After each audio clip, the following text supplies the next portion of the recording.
What's up, good people? What's up, good people? Welcome aboard. Strap on in for another one. Y'all know what it is. I know how we do on these Saturdays. We'll be joined by Hood Servative. We'll be joined by Hood Servative. Got a good one for you today. Got a good one for you today. So come on in, whether you're catching it live or you're catching it after it's uploaded. Make sure you hit that like button. Make sure you hit that like button. But without further ado, let's get ready to go. Let's see where we at. Where we at? Let's get it.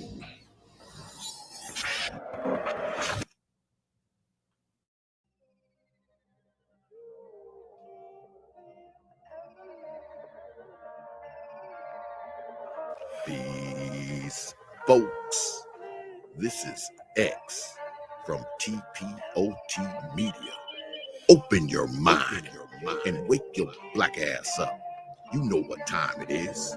Hit that damn like button as you make your way in the door. Grab a seat, settle in, get ready. It's the Grown Man Hour with your host, my man, Bernard Riley.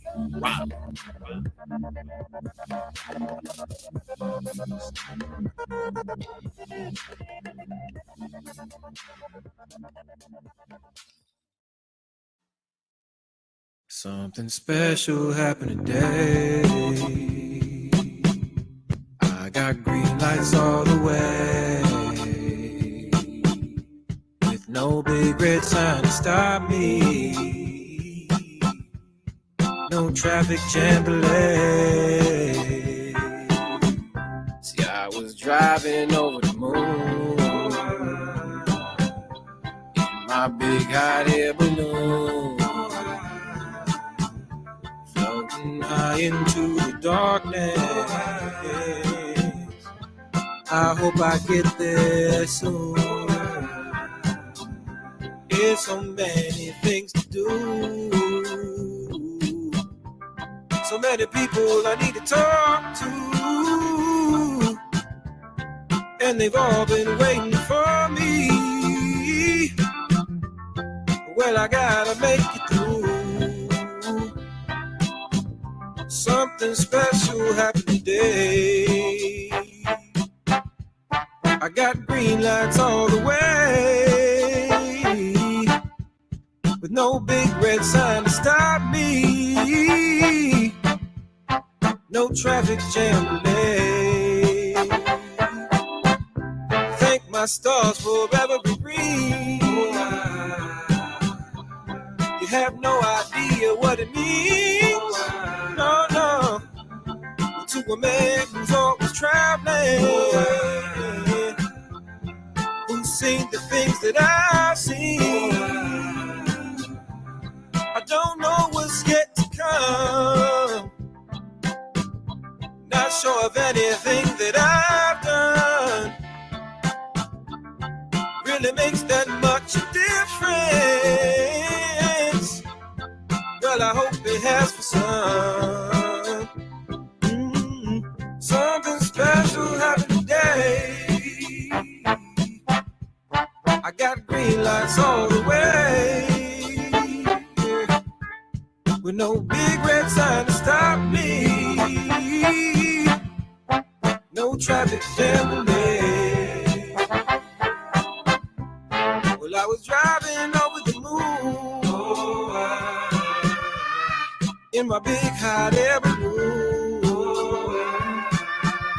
floating high up in the darkness. I promise that I'll make it to you very soon. Something special happened today. You already hit us with the joke of the day. Go unmute you or unmute yourself. There you go. Oh man, with this happy, You already hit us with the joke of the day. Kill some dreams, man. I'm about to be a dream killer. You got this inspirational, happy music. Hey, I was trying to channel your better demons. I wasn't even gonna say your better angels. You don't got angels. You got bad demons Big and demons and little demons. Yeah, not so bad demons. I'm trying to channel the better demons today. Man, But what's I going missed that on? intro though. That intro was cool though. I remember back in the day when I was all happy-go-lucky before I got jaded and miserable. That intro was cool. Yeah, man. Yeah, I broke it back out. I said the hell, I didn't care about the copyright strike today, whatever. But I get a copyright strike every time I play it. That's why I quit playing it. But no, I liked my original. Like, well, yeah, my first intro. I did like it. I did dig it. So I brought it back. But shout out to everybody in the building. Appreciate each and every one of you coming on through. Shout out to Stoic One, Hood Conservative, who I'm currently speaking with. He said the trans patriarchy got these women under pressure. Goddamn. Hoop Jargon in the building. Excalibur, Al Boogie. Shout out to all of y'all. Shout out to everybody in the building. Shout out to everybody in the building. Appreciate each and every one of y'all. We've been kind of, about to do this topic for a while. Just wasn't quite working out, but we finally about to really talk about this concept of birthing people. Birthing people. What the fuck is birthing people? People that give birth. Simple. Right? You would think it's simple, but obviously nothing I present for a show is ever that simple. So it's gonna get ugly. I sent you a lot of clips, and I got them ready to go. I don't know how many people have been paying attention to Congress this week, but because of Roe v. Wade, they've been doing hearings about why women need to protect this sacred right to abort their unborn children, and because so many women got invited to Congress to, tell their side of the story. We literally had abortion storytellers come to Congress. Like women came up and told their strong, independent story of how they got rid of that baby so they could go on and get the corner office and a high power job. Like women came to Congress to tell these type of stories. And some of the clips I sent you was just some of the best exchanges. And shout out to Josh Hawley. I don't know why it's always becoming the based white man standing up to the crazy black woman. I need more black men to get in on this before they start calling them racist. No, you're going to let them win by calling the white man racist because there's not enough black men up there. So we need black men standing up there telling these bitches to shut up too. Yeah, let's go ahead and get right into it. That is an interesting thing that I observed as I try to pull the clip up. As I try to pull the clips up, we got quite a few of them.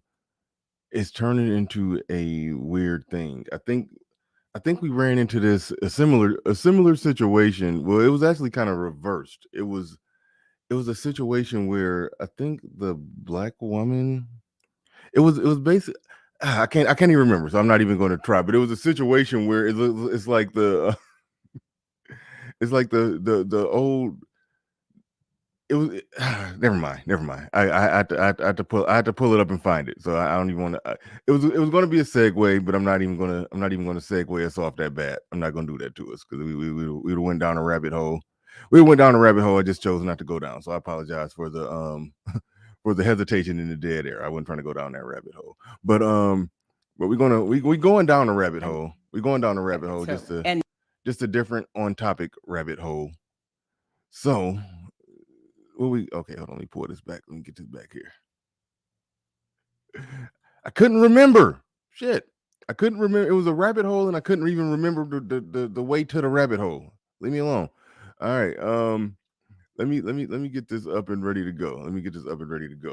But yeah, so this is the first clip. I don't know if you want to do something to set this up. Is this one of the women that you were talking about that were coming there to tell their abortion story? I don't know if this is it. Nah, I couldn't find actual clips of the abortion storyteller. I kept getting news blurbs, different people commenting on it, but I couldn't find the actual clip. And you'd have to watch hours of C-SPAN to really cut it out for yourself. So I wasn't about to do all that. But so far I've got just clips of women just telling the craziest story. Their reality is bizarre, bro. I was doing a show last night and I came up with this concept of the reality gap. Reality, as I understand it, is very different from reality as these women understand it. And so between the two of us, there's a gap, the reality gap. Yeah, yeah. What Carlton Banks is saying right there, he said it's fun seeing uh, the white man have to deal with community logic and reason for a change. Here's the deal with that. The community logic and reason, the logic and reason or the lack thereof that's going to be put out here, I guess it would qualify and count as community logic and reason, but it's really just the logic and reason that's just coming from the left. And so if they're getting their logic and reason from the left, or the left is buying in, it's almost like they're buying into the logic and reason of the left. So it's almost like I can't say that that's a fully accurate statement that they're dealing with community logic and reason. What would you say to that? Yeah, I think it is. I mean, honestly, I would put it more specifically. They are dealing with that weird black female thing. There's a Yeah. weird pathology black women exercise when you corner them in arguments, and I don't know that outsiders fully understand it. And so it's like Carlton was saying, though, it's fun to watch outsiders get a glimpse of my own personal hell. Yeah, I get it, but what I'm saying is the racial. If you set Rachel Maddow in that chair in place of that black woman, you get the same discussion. That's what I'm saying. So so that's why Yeah, it's like a weird political thing that's going on with the left in the black community, which I mean, for better or worse, well for worse, a lot of the very liberal black women are the mouthpieces for it. They speak for it, and then a lot of black men in politics follow that shit. So it turns into a situation where, yeah, they're hearing a black perspective, but is this a black perspective though? It's a messed up thing where it's like they're just in bed with this wokeness that even when they don't got shit to do with black people, it's just a weird thing going on. have to split the difference on that because I firmly believe that there is a unique strain of extra wokeness that black women have. I It's can not the agree. rank and file black women necessarily. It's something that it literally emanates from the university level. So if you trace this thing back through history, like feminism and all this stuff, it literally started on female campuses. Well, maybe not started, but it kind of was birthed on female campuses. That's really where it sort of had a safe place for women to come without any male oversight. And then they would come up with all these ideas that were increasingly anti-male. And they've gotten anti-male to the point where black women are probably more gay than any other ethnicity of women. So for them to have ideologies supporting the LGBT movement, yeah, it makes sense that it's being spearheaded by black women. Gotcha. Shout out to J Speed in the building. Shout out to J Speed. All right, let's roll this not so beautiful being footage. Since you are the president of the National Women's Law Center, I was hoping that you could define what a woman is for us in this committee hearing. Well, as the president of the National Women's Law Center, you can imagine I say woman a lot in my day job. Okay, so I'm just and asking for the definition. So what I'll tell you is I am a woman. That's how I identify. Okay, But I wonder, however, if in part the reason that you're asking a question is that you're trying to suggest that people who I am don't simply asking identify the as question women and I can't simply be want an let in. answer. And so I think it's actually really important. in my day Before we job, even get Women's all the Law way Center, into it, that's something to talk about right there. I am a woman. That's what I identify as. What's your what's your thoughts right there? That was like just a passive skate right by it problematic moment in the discussion. That's what I identify as. Go ahead, man. The ideology has an internal logic.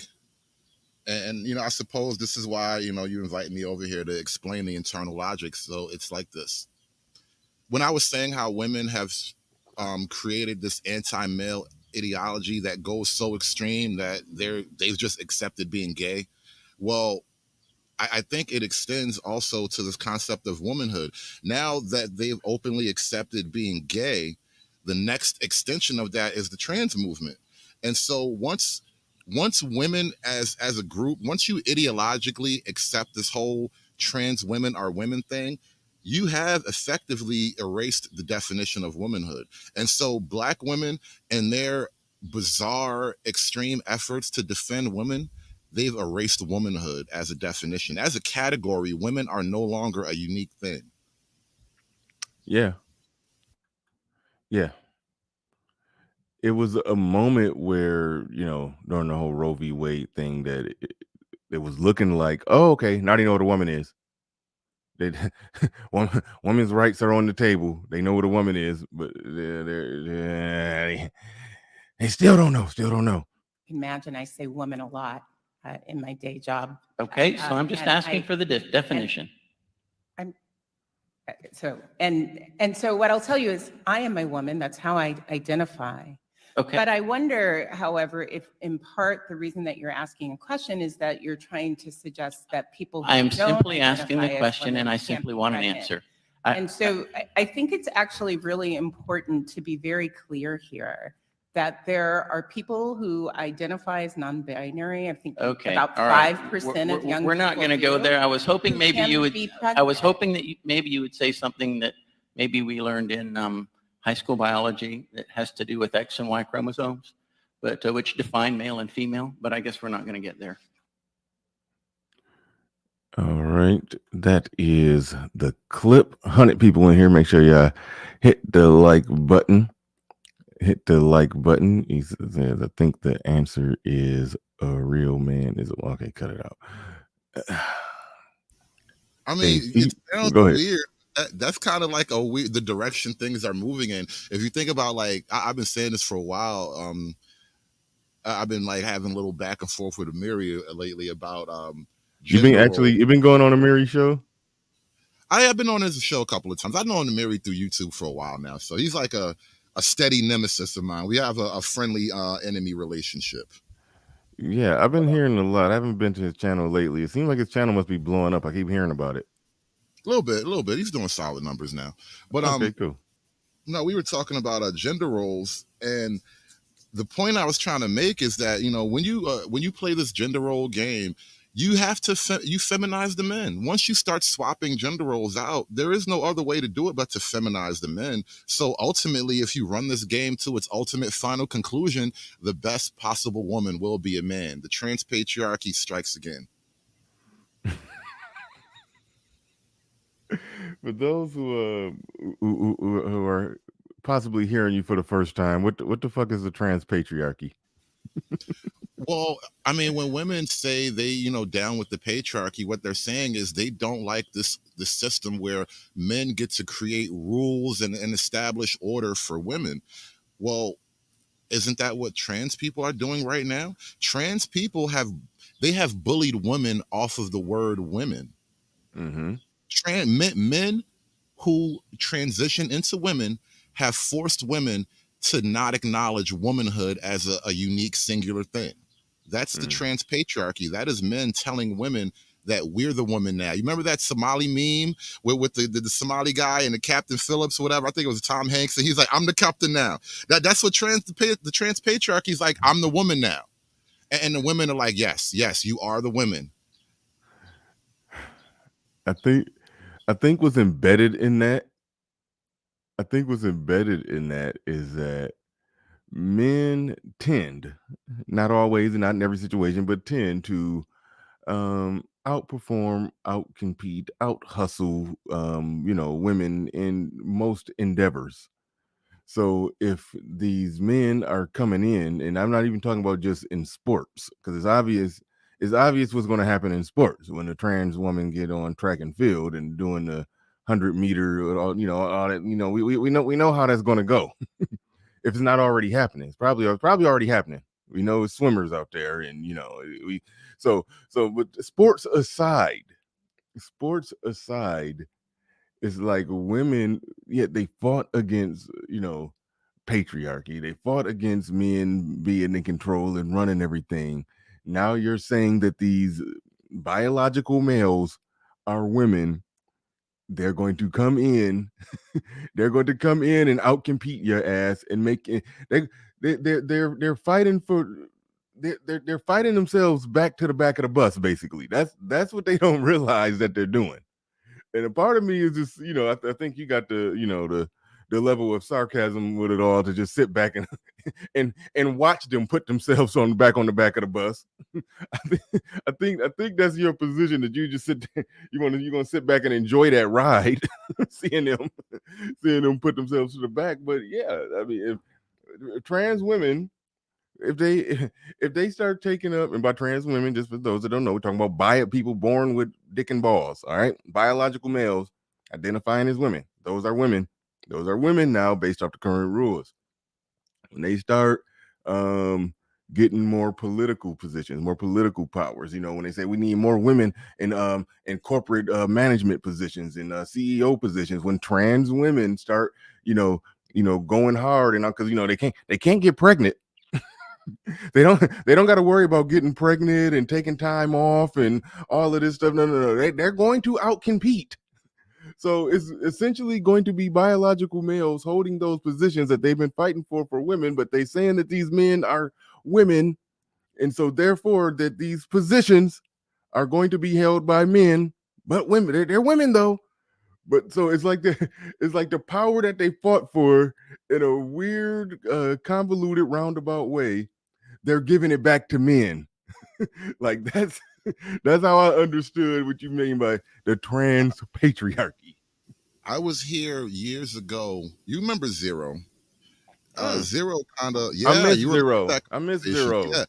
Zero was the man when it comes to explaining this stuff. He had a way better handle on this stuff than Wait, hold on. Wait, I take that back. Fuck Zero. He trolled me for 2 hours saying we need to change our gender. So well, no, because that's where I'm going. That's literally where I'm going. And that is not an idea that originated with Zero. I heard that idea first from TFM, Turd Slinging Monkey, years before you and Zero had this conversation. And Zero explained this other times before he did that particular show with you. So this idea was floating around that the way things are heading, if you really, really, really want to beat the women at their own game, just identify as a woman. And the kick is, you don't have to change anything about the structure and quality of your life, because Leah Thomas didn't cut the Franks and Beans off, and Leah Thomas just got nominated for Woman of the Year at that university that they go to. So like, you don't have to actually, go full vagina. Never go full vagina. Keep your Franks and Beans. And then look that woman in the eye and tell her, I'm a better woman than you, and I dare you to say something. Never go full vagina. Oh, man. Ace in Spades in the building. He says, have you seen the What is a Woman documentary by Matt Walsh? Highly recommended. It's entertaining that no one knows how to answer a simple question. Thank you for the super chat. Do appreciate that. I didn't know they made a whole you know what, is that thing on Netflix? I don't know if it's on Netflix. It's probably not, because Netflix is woke. But if you go to like the Daily Wire, Ben Shapiro, that whole outfit, they have a pretty big production team now. They're doing movies and all that. So Matt Walsh's documentary is probably one of the biggest documentaries to hit in years. Yeah, that's one thing that conservatives have done a bad job. Well, they did a good job with conservative talk radio, and are now doing a good job with YouTube and social media, because I see a lot of their shit on all over the place. But far as making movies and films and documentaries, they've been sucking at that, because they don't like you. Okay, the shows like The Daily Show, I think shows like that, they liberalize more people than what people give credit for. Going back to when Jon Stewart was on there, now Trevor Noah. It's like they funny, they witty, they entertaining, and they know how to make Republicans look stupid. Like, that shit works. And I was like, man, Republicans, if they were smart, they would really get in on that game of making some good, entertaining content, whether it's TV shows, documentaries. They probably can't get into the TV business because TV business is very liberal, but they can make their own, they can produce their own shit and sell their own shit. And if they can get some of the major companies, whether Netflix, the shit, I forgot the name of the other streaming services. If they can get on there, they could do something. They can make some headway. But that's pretty cool. That's pretty cool if they making full blown full-blown, well-produced documentaries, because they don't really fight back in that regard like they probably should. But Ace in Spades in the building, he says it's on YouTube for free, bootleg version. Oh, okay, wow. Niggas Yeah, man. always know where the free shit at. Everything for free, bro. You just gotta look hard. I know, that's what I pay for shit, but everybody always tell me, man, you can get that for free. A new movie come out, I'll pay for it, like, nah, man, you get that for free. Yeah, I don't know how to do that. And when I was trying to figure out how to get everything for free, it was just too tedious. But because I don't know where to look, so I would spend more time looking, trying to find the shit, than what I would spend actually watching the shit that I wanted to find. So I was just like, fuck it. But yeah, there's a game out there where you can get everything for free. I'm just not in that game. But all right, moving right along. I think this one right here.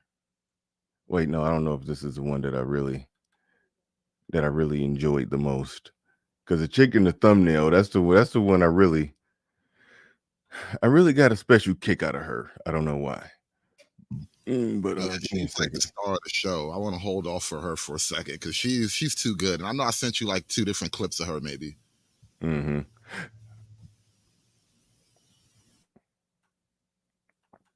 Thank you, Madam Chair.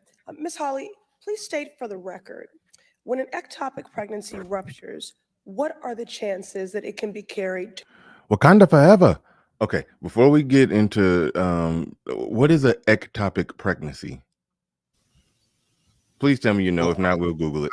I'm not a biologist, so I'm not even sure what a woman is, but I think an ectopic pregnancy is when the uterus, like the uterus sac, is supposed to attach itself. I'm sorry, the placenta is the baby sac is supposed to attach itself to the uterine wall, and I think that sac somehow ruptures or gets unattached, basically, and they have to that kind of damages and destroys the pregnancy. So after that happens, they essentially have to surgically remove the baby.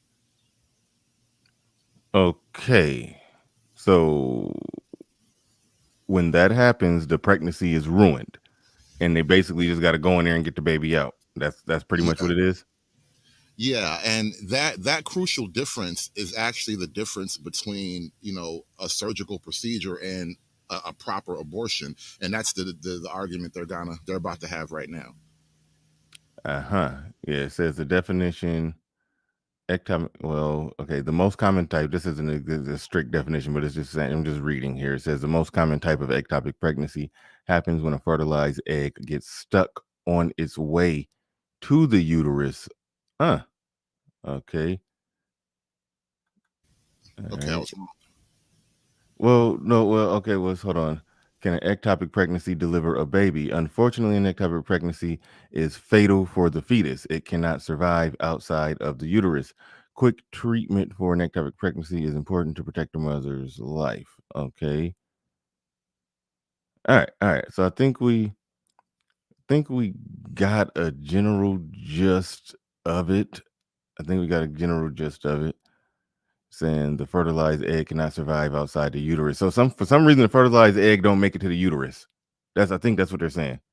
Fertilized egg don't make it to the uterus. If left to grow, it may damage nearby organs and cause life-threatening loss of blood.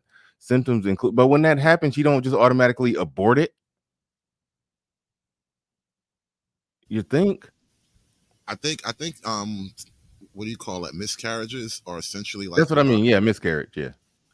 Again, I'm not a biologist, so I'll I might be wrong, but I think a miscarriage is kind of like when a woman's pregnant, she's not supposed to have a period because the baby is like attached to the inside of those walls. So I think the miscarriage is kind of like the body flushes it out in that same way.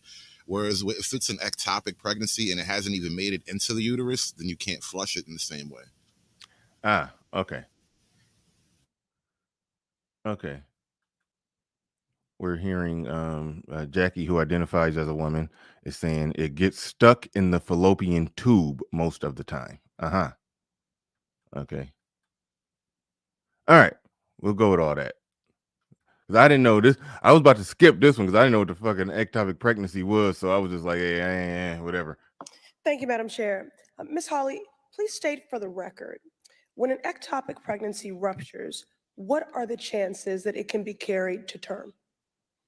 My understanding is that when an ectopic pregnancy ruptures is a life-threatening condition, that's why the treatment for an ectopic pregnancy is Excuse not an me. abortion. I'm sorry, reclaiming my time here.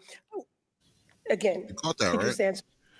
Okay, so what she's saying is, okay, it sounds like she right here, Wakanda Forever, is trying to argue that when I think most reasonable people are okay with the, going in and doing the surgery to fix an ectopic pregnancy, which means the egg didn't make it to the uterus, and now she just got it just floating in limbo and going to start growing and fucking up other organs. So you got to go in and get it, and then that's Wakanda Forever's way of saying, "Aha!" So you do support abortion. I think that's what's happening here. Is that a fair assessment? Well, yeah, and to be more specific, there's an argument.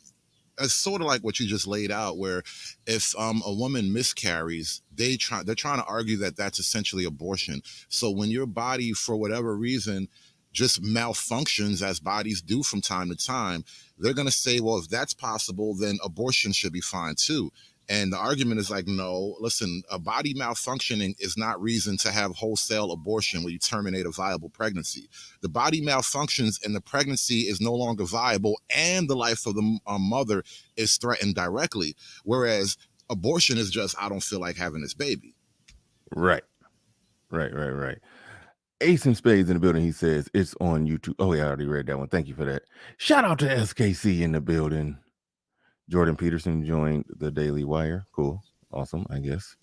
Wes M in the building said Big Ripper started his own comic books, anti-woke. Wow, that's interesting.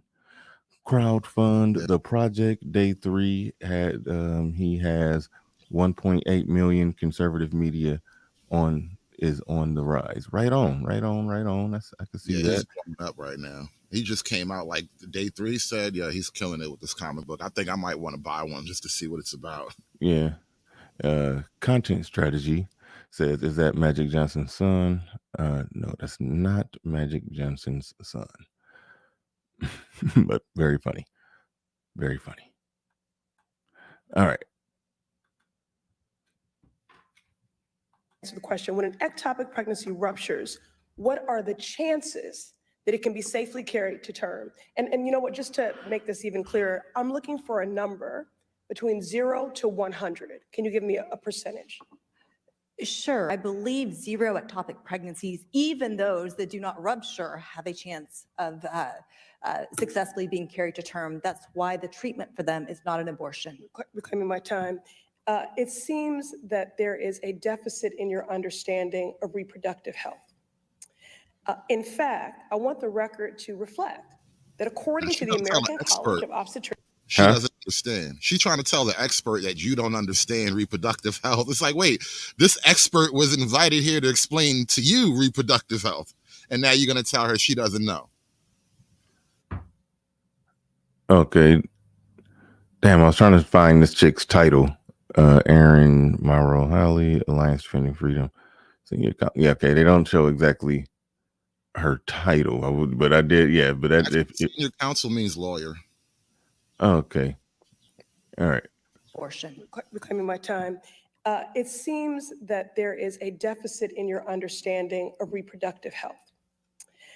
In fact, I want the record to reflect that according to the American College of Obstetricians and Gynecologists, treatment for ectopic pregnancy requires ending a non-viable pregnancy. Now, let's turn. That, with respect, ma'am, that's not an abortion. This is my time. See? I asked you the question. Okay, what? It's not an abortion. If the baby is already essentially dead or dying in your body, that's not an abortion. That's kind of the fine line. Yeah. and I think she's making a legal argument as opposed to maybe like a practical argument. You know, you still have to use the same procedure essentially, but I think from a legal standpoint, either you're terminating a life or you're not. Whereas this is a life that was dying and killing the mother. This life was not viable by her own expert testimony. In 0% of the cases would this pregnancy continue to a normal child. So by that definition, she's saying it's not an abortion. Abortion is when you terminate what would normally be a normal child. Yeah. Yeah. You answered, and I'm now providing you with the accurate information from medical experts. My question was, when an ectopic pregnancy ruptures, what are the chances it can be safely carried to term? The answer is 0%. I answered that correctly. ma'am. Further, when it comes to one's accurate understanding of reproductive health and abortion care with an ectopic pregnancy, the American College of Obstetricians and Gynecologists says, quote, treatment for ectopic pregnancy requires ending a non-viable pregnancy. This is my time, end quote. That is So not- now I'm going to turn to the real experts. That's not and an we'll- abortion because If I understood that right, she just read the script and made this lady's argument. Yeah, she didn't get that part though. She didn't understand. She just lost her whole argument. Yeah, she literally said, I'm going to read what the experts say. And then she read what the experts said, and the experts refuted her argument that it's removing a non-viable, I guess, I don't even want to call it at that point. I mean, okay, I guess it was a potential human in there, but the body determined it's not going to turn into a human. So right there is basically in all. Just go ahead and put it graphically. It's all if it's a baby in there, they're removing an already dead baby. That's the most graphic way to put it. It's a dead baby inside the woman, killing the woman, and they're removing the dead baby so it don't create a dead woman. Is that fair assessment of what they're talking about? What they said? That is literally what they're saying. That's Yeah. not. And so, because, and this is why I said it's I think somewhat of a legal argument as well, because you're sort of drawing a line between what will be life or what actually is life versus, essentially self-terminated life. Because someone in the chat, someone just super chatted something about certain animal species will abort under certain circumstances, right?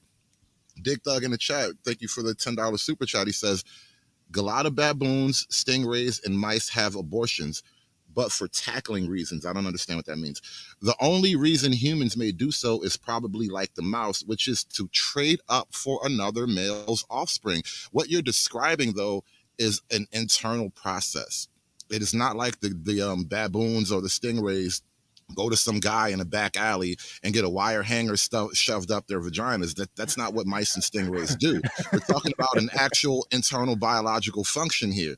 And the difference is when your biological function doesn't proceed normally, they intervene to save your own life and to remove the dead tissue, essentially. When it proceeds normally and you decide to terminate it anyway, that's an abortion.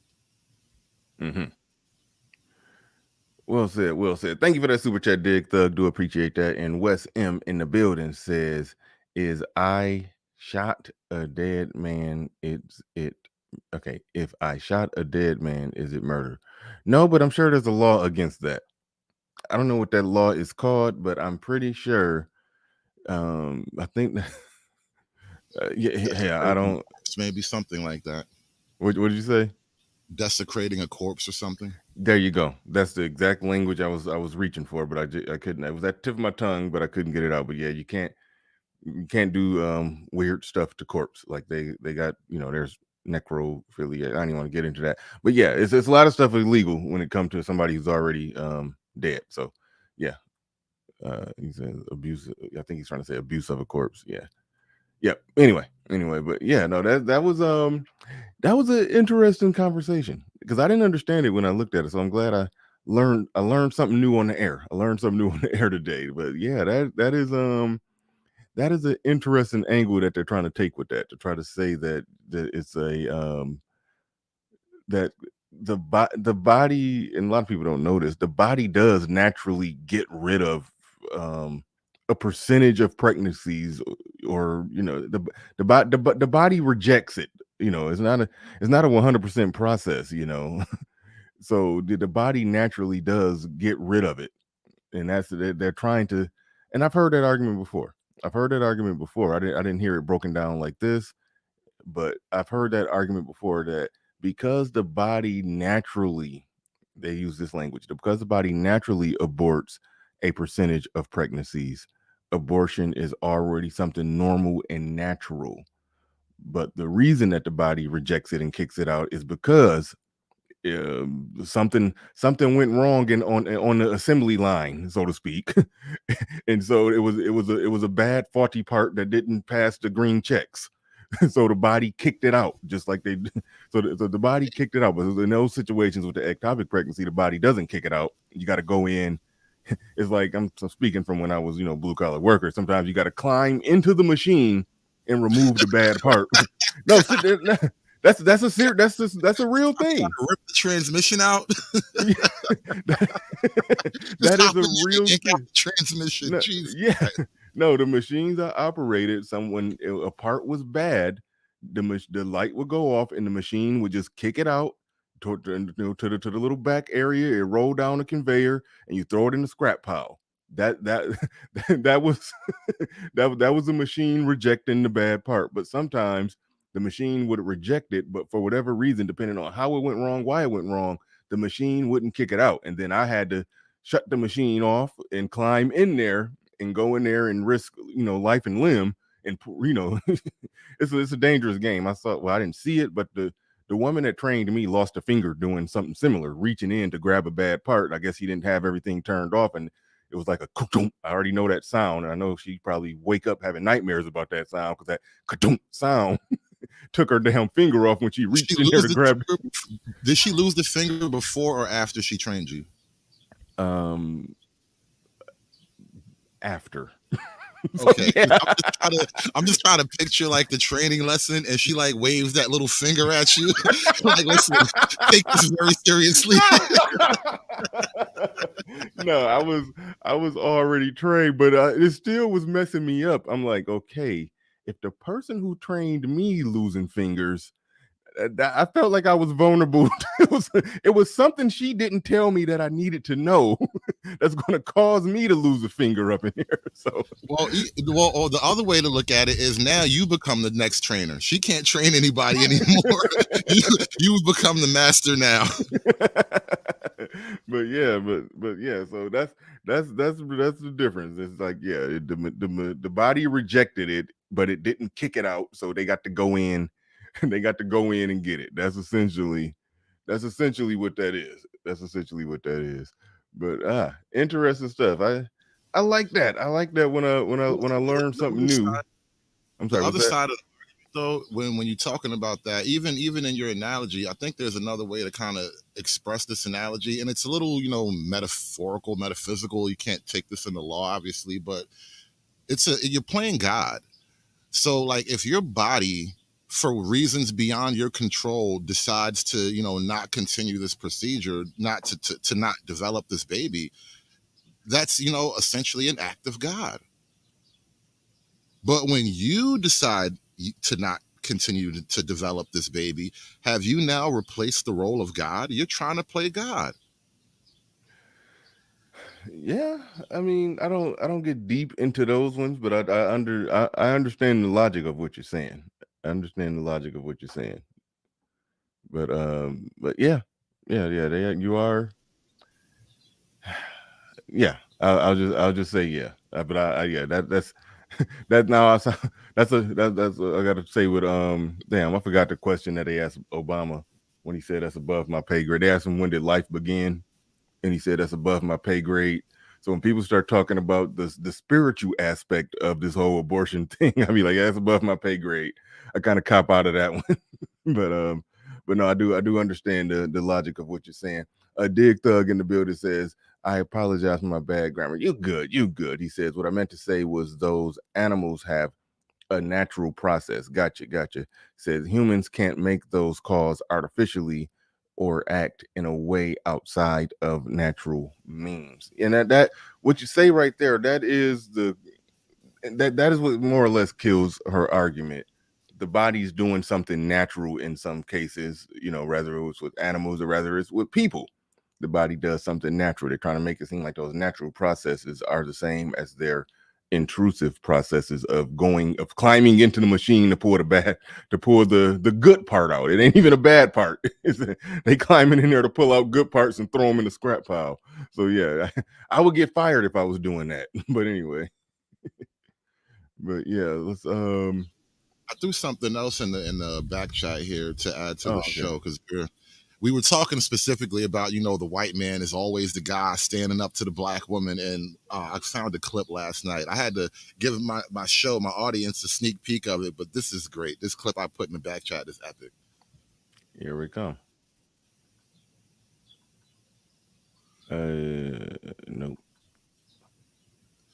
I think this is it. Swear, it's always like some white guy. We need more. Like I miss Irritated Genie off of YouTube. This is why they chase guys like that off YouTube. Guys who really they focused on this type of issue and just stood on it. Like they don't want guys like that getting any oxygen in the mainstream.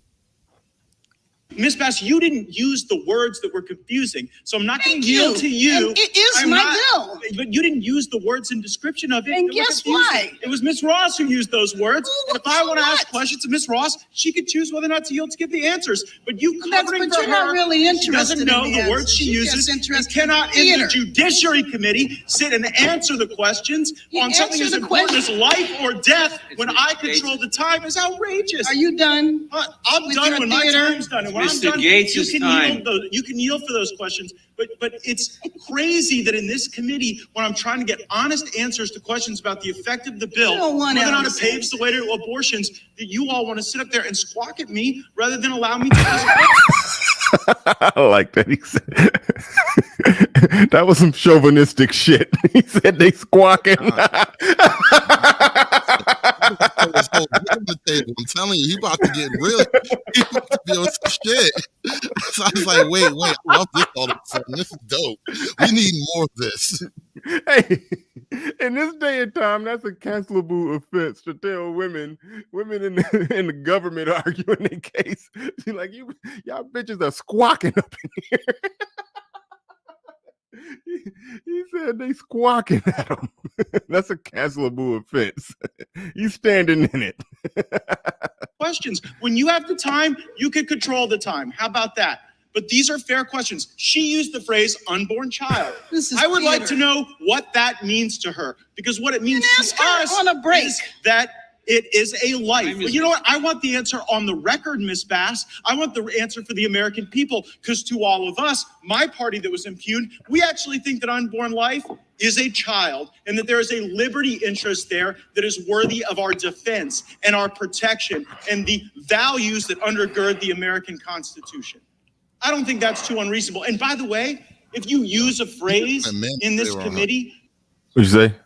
So he just went manosphere on her. Explain.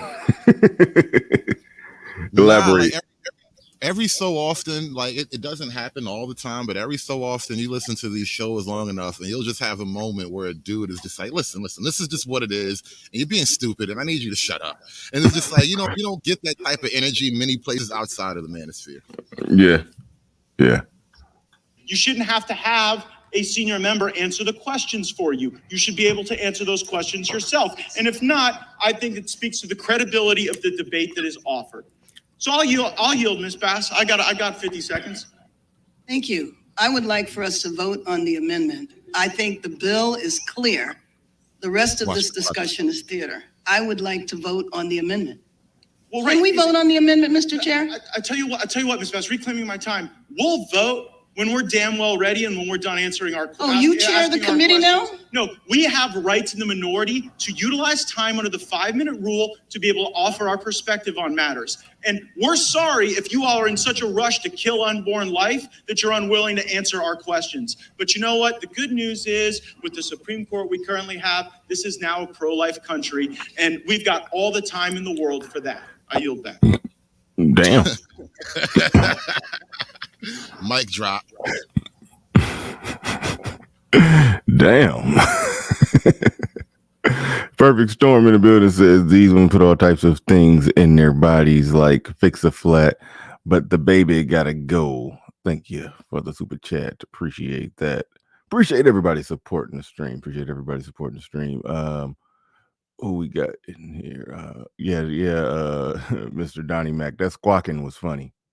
That was funny. Oh boy, here we go. Real Brother Radio in the building. He says, "Come on, you guys. A trans man is actually born female." Wait a minute.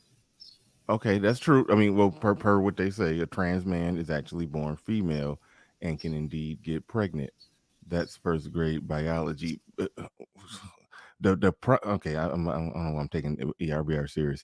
The problem is that they just go to take the next step and say a man can get pregnant. That's the problem. If you say they're born female, then yes, it's a biological female, and based off the. Okay, go ahead. Go ahead. I took RBR serious for the 5 seconds I had the capacity to do it. So go ahead. I was about to just go right to that. Don't take it serious. This is why I lean into my misogyny and all that.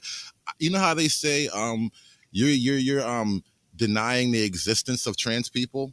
Yes, I do. I deny the existence of trans people wholeheartedly. No, but okay, but trans people aren't real. Right, no, seriously, because you're either a man or a woman, and once I allow my mind to slip outside the bounds of that rigid, observable reality, I am now playing on your turf, and you can do anything you like to me once I get in your house.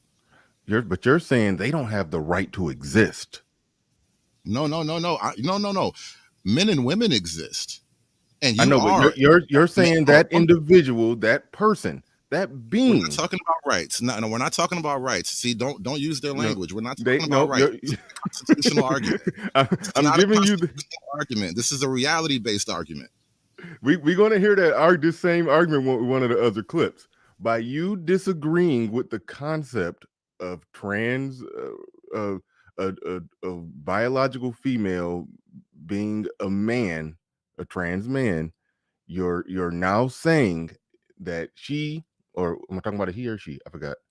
That you're basically you're saying that they don't have the right to exist. Their existence, their being as a person, is invalidated. That's what you're saying. No. I'll give you an olive branch. You, as a man or a woman, do have the right to tell me any lie you can conceive of as a man or a woman. You have that right. It is in your First Amendment right to lie to me to your heart's content. If you want to put things in your body so your body can lie to me as well, and so you can put the lie in 3 dimensions, great, go for it. Have at it, Hoss. You have the right to lie. I have the right to not believe you. Right on. Where I'm at with that is that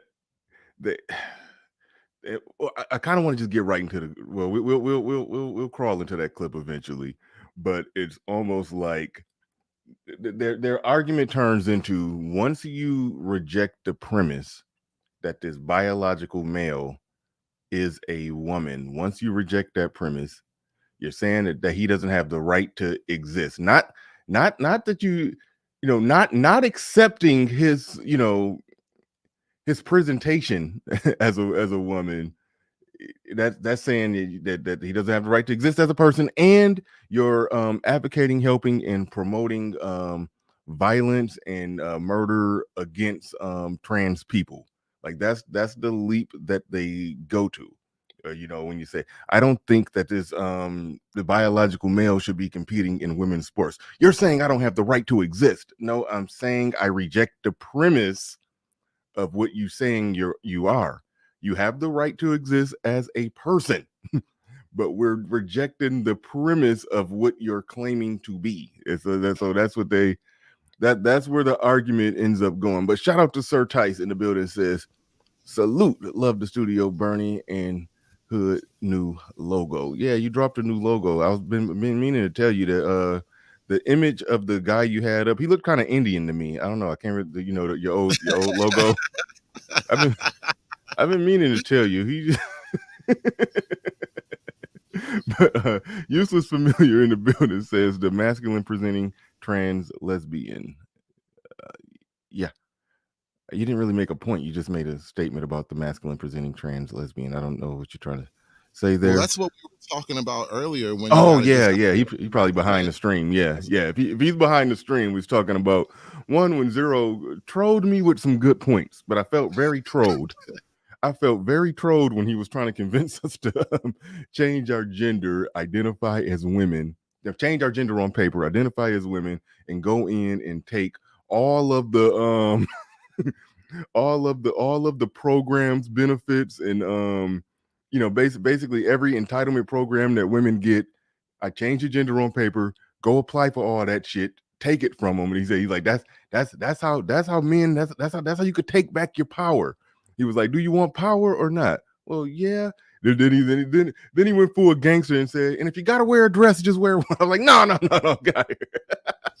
So he was, it's like he had some people. Then he said, but hey, if you got to show up to that cubicle with a dress on, but look, you got the job. You got the job. They have X number of women they got to hire. Get that damn job. Run these chicks out of the office. Send their ass back to the kitchen. I was like, damn. And he said, if you gotta put a dress on to send these women back to the kitchen where they belong. God damn it, do it. I was ready to end the stream on Zero. I was like, man, get out of here.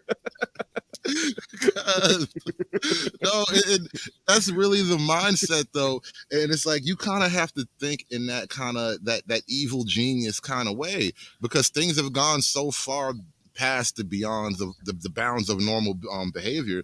You can only come up with crazy solutions. Like that's the thing. The only way out now is to fight dirty. Yeah, that brother P that in the building says Bernard Riley killing the game with the setup, steadily refining his production. Hey, thanks, man. I appreciate it. I'm trying. Slowly but surely. But all right, yeah, this dude went ham. He went off bad. I still that squawking statement is that's just classic. That's just classic. I'm surprised hashtag squawking didn't blow up.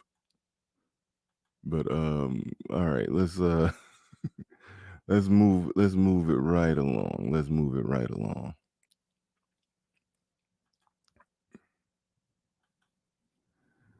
All right. I don't even know exactly what we got here.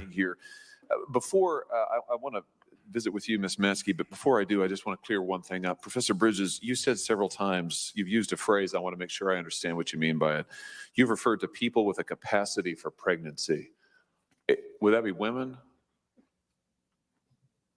Many women, cis women, have the capacity for pregnancy. Many cis women do not have the capacity for pregnancy. There are also trans men who are capable of pregnancy, as well as non-binary people who are capable of pregnancy. So this isn't really a women's rights issue. We can recognize that this impacts women while also recognizing that it impacts other groups. Those things are not mutually exclusive, Senator Hawley. Oh, so your view is that the core of this right then is about what? So I want to recognize that your line of questioning is transphobic, and it opens up trans people to violence by not recognizing that. Wow, you're saying that I'm opening up people to violence by asking whether or not women are the folks who can have pregnancies? So I want to note that 1 out of 5 transgender persons have attempted suicide. So I think it's important. Because of my line of questioning? Because so we can't talk about it? Because denying that trans people exist and pretending not to know that they exist. I'm denying that trans people exist by asking you if you're talking about women having pregnancies? Do you believe that men can get pregnant? No, I don't think women can So get you are pregnant. denying that trans people exist? And that leads to violence? Is this how you run your classroom? Are students allowed to question you, or are they Absolutely. also treated like this, where No, no, no, they're they're told allowed that to they're question. opening up people to Oh, violence? we have a good by time in my questioning. class. You should join. I bet. You might learn a lot. Wow, I would learn a lot. I've learned a lot I just in this know, exchange. absolutely. Extraordinary. Yep. Ms. Matzke, let me ask you something.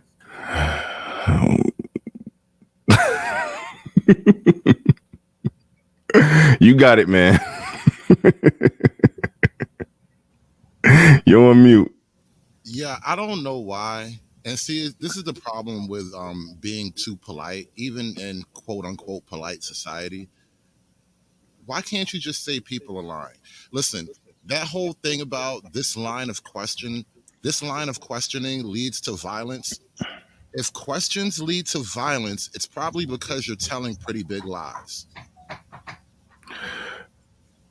Yeah. My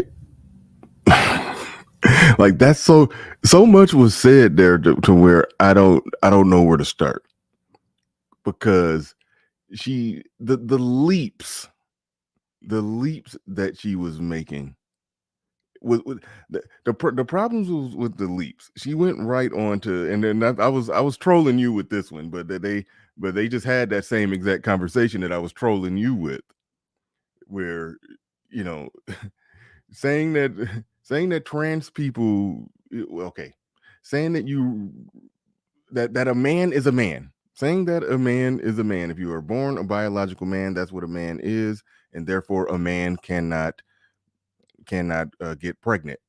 All right, that's not denying the existence of this human being who was born biological as a female, but in their brain, because that's where it's happening at, in their brain, they think, believe, or feel, or understand, or whatever knowingness they have, that they are a woman. Yeah, they was born. Okay, fuck it, I'm getting confused. They were born. they were born a biological woman, but they have it in their brain that they're a man. Therefore, they're a man. Therefore, a man can get pregnant. Like, no, like you don't have to go down that road. But going down that road, in the event that you refuse to go down that road and say that yes, this biological female who identifies and in some cases presents as a man is a man and can get pregnant, therefore a man can get pregnant, refusal to go down that road, you're causing trans suicide, you're causing violence against trans, like that. I hate that watching is so hard, bro. Go ahead. You're saying way too many words. I'm sorry to be like that, but you're I and extrapolating all this pseudo logic, and in my head, you know what I'm thinking? Lies. That's all this is. I don't look at it as lies though. But it is a lie. It's a lie. I'll tell you why. No. Okay. They on. Okay, now I guess it's a fair discussion about whether or not they're true believers or they're just knowingly bullshitting. I think that we're in a place where they are fucking true believers. They are true believers. You can believe in a lie. It doesn't make it less of a lie. Okay, well, I don't want to play a semantics game, but to lie is to have malice of forethought. 100% what you're saying is not true. But at that point now they're insane. I'm more comfortable. Yeah. I'm more comfortable with insane than going the other way. Other way. But repeating a lie makes you a liar. Fine, we can establish that baseline. But now believing the lie, that is the path to insanity. I can go with that. There's a level of there's a level of crazy with it. I no doubt. I'm with you. I'm 100% with you on that. There's a no doubt level of crazy that's going on. So Surtice, come save us. Okay, Surtice to the building says, seriously, how can any black man support this party? Agreed or ignored this nonsense? Agree 100%. I'm not saying run to the right, but come on, when do people call this out? That's where I'm at with it. That's where I'm at with it. That is, it's gotten crazy to the point. It's gotten crazy to that point. I don't know if I want to get that far going into a debate over whether or not they're true believers or not. That's a separate discussion. I remember I used to watch really making that particular argument though, so let's not, because I let me make my point though, because let me go ahead. Explain what I'm saying. And this is kind of it's a hard line thing, and you know how they say, you know, people will tell you, you gotta be open-minded. No, you don't have to be open-minded. Open-mindedness is how your brain falls out. Like, you don't have anywhere to go on this issue. Once you move from the safe, secure island of men are men and women are women, everything out there is dangerous water. Yeah. So once you allow for the lie to become a part of your reality, what direction are you heading in? You're heading to Crazyville. Yeah. There is nowhere to go. This is why I say you can't move on this issue. You can't actually give ground on. You have no ground to give. SKC in the building says, I slightly disagree with Hood and Bernard. Their ideology teaches them that there is no truth, only power, hence the phrase, my truth. They think the current truth is a product of white supremacy. I don't know where okay, go ahead. You go ahead and respond to that. We're still having between SKC and I right now, we're still having a debate between truth and lies. The essence of what he's describing is a rejection of truth. What do you call people who reject truth? Yeah, liar. Okay. I can roll with that. I can roll with that. I get deep into the semantics because this is petty, because somebody was saying that I was lying about something before, and I wasn't lying. I just honestly didn't know. I was positively incorrect. I said what I thought was right, but it was wrong, and I was called a liar, and I was like, no, I'm not a fucking liar. I seriously was ignorant as fuck, but I wasn't lying. Lying is about malice aforethought. But anyway, that's playing with the semantics. I do think there's a level of it to where it's true believers, but I do understand your hard line of don't concede any points. Bare minimum acknowledge that if somebody is if somebody is a man, but they think that they're a woman, then they are crazy. That goes back to something I was about to say, that it was a game that people used to play. They had a little podcast, and they would just bring up certain either politicians or theologians, and it was like a A, B, or C type of thing. And are they crazy, ignorant, or lying? Everybody who was putting bad ideas out there, they were either crazy, ignorant, or lying. So when I look at this chick, where would I put her? Would I say she's crazy, ignorant, or lying? I don't know. I don't. Go ahead. Let me address a particular concept. When you say malice of forethought, I think, is that how you phrased it? Malice of forethought? Yeah, malice of forethought. Yeah. I think you can actually, I actually grant that argument. Yes, I am saying there is malice and forethought on their behalf when they engage in this lie. Yeah. And I mean, this is very, very uncomfortable to bring up, because nobody likes to really talk about that world and what it entails of. But I do believe there is a predatory element to the whole thing, and so the predatory nature is it kind of needs malice forethought. When you're preying on people, you're not. It's not an act of love.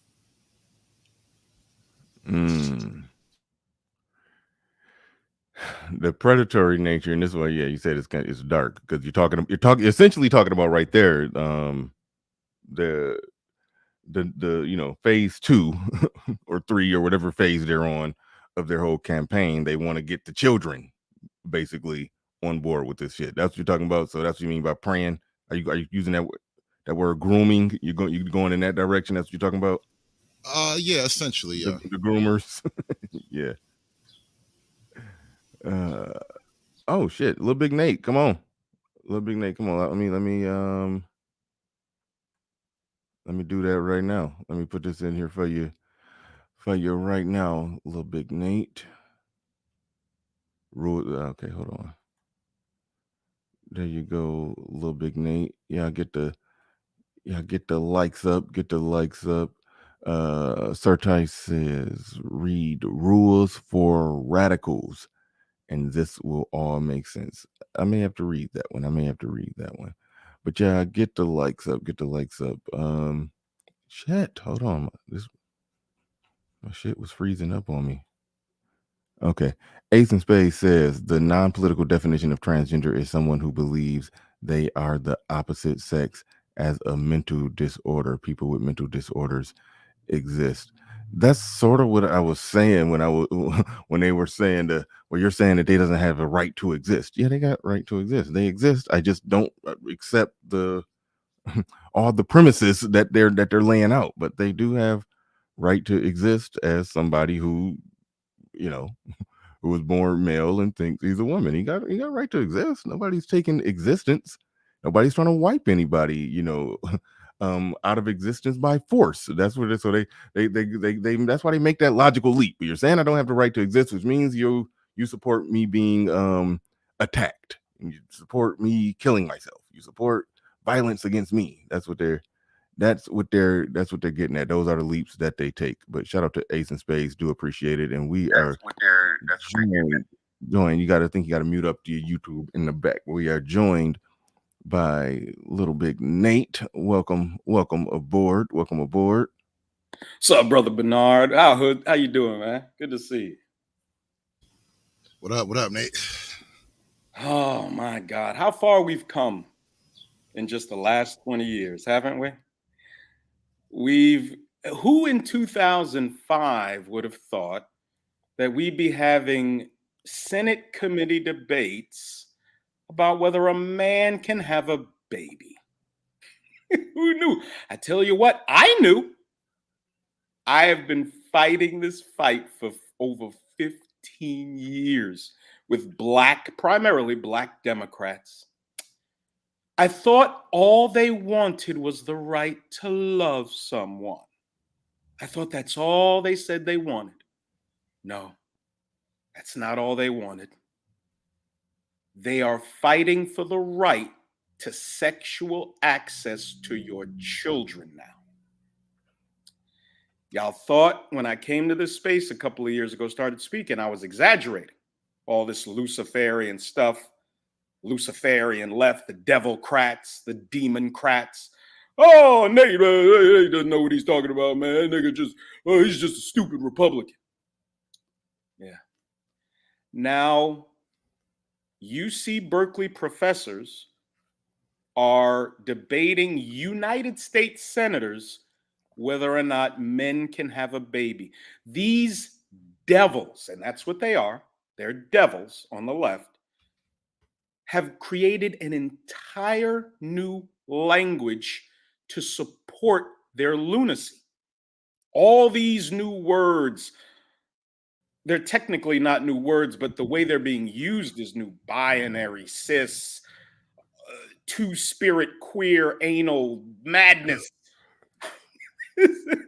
This is what this party has become. It should have been enough for black men, and I called this when I came to this space. It should have been enough for black men to look at what black women have become and say, oh my God, these women have become incredibly terrible, belligerent, uncooperative. What is the root of BFF? That's something black men have never considered. We talk about BFF, shout out to Obsidian, for coining the phrase. But what in the world was its root? BFF finds its root in Black women's relationship with the left and the Democrat Party. They subsidize, promote, and give her all the warped, insane ideas that she presents today. It's no coincidence that two of those professors, there was a Miss Mary Lopez. Did you play Miss Mary Lopez? I'm a little late. Hood, did you see Mary Lopez do her I'm not sure their presentation? names. Yeah, I'm not sure the names of any of them. So I'm. Okay. It was this Latina lady, and she's up there espousing the same madness. But two of the women were Black. You were just playing the one with all the septum piercings, and there was the other lady with the curly hair and the glasses. It's no mistake that Black women are the face of this madness. I said on Bernard Riley's show when I first started coming on panels, I said Black women are not the least desirable women because they're Black or because they're ugly. Black women are the least desirable women on earth, Black American women, because they're Democrats. And that is a fact. And no one has tried to challenge me on that premise. Nobody. So I didn't even really get into the whole Black women side of it. And obviously, I selected a lot of the clips on purpose because there were Black women involved. But that is a whole nother angle of conversation to bring up. My apologies. I didn't mean to steer it there. My Oh, apologies. no, you're good. You're good. Needed. That's what we needed. It had to come up at some point. I just hadn't thought of it yet because we were getting into the minutia of all the ideological stuff.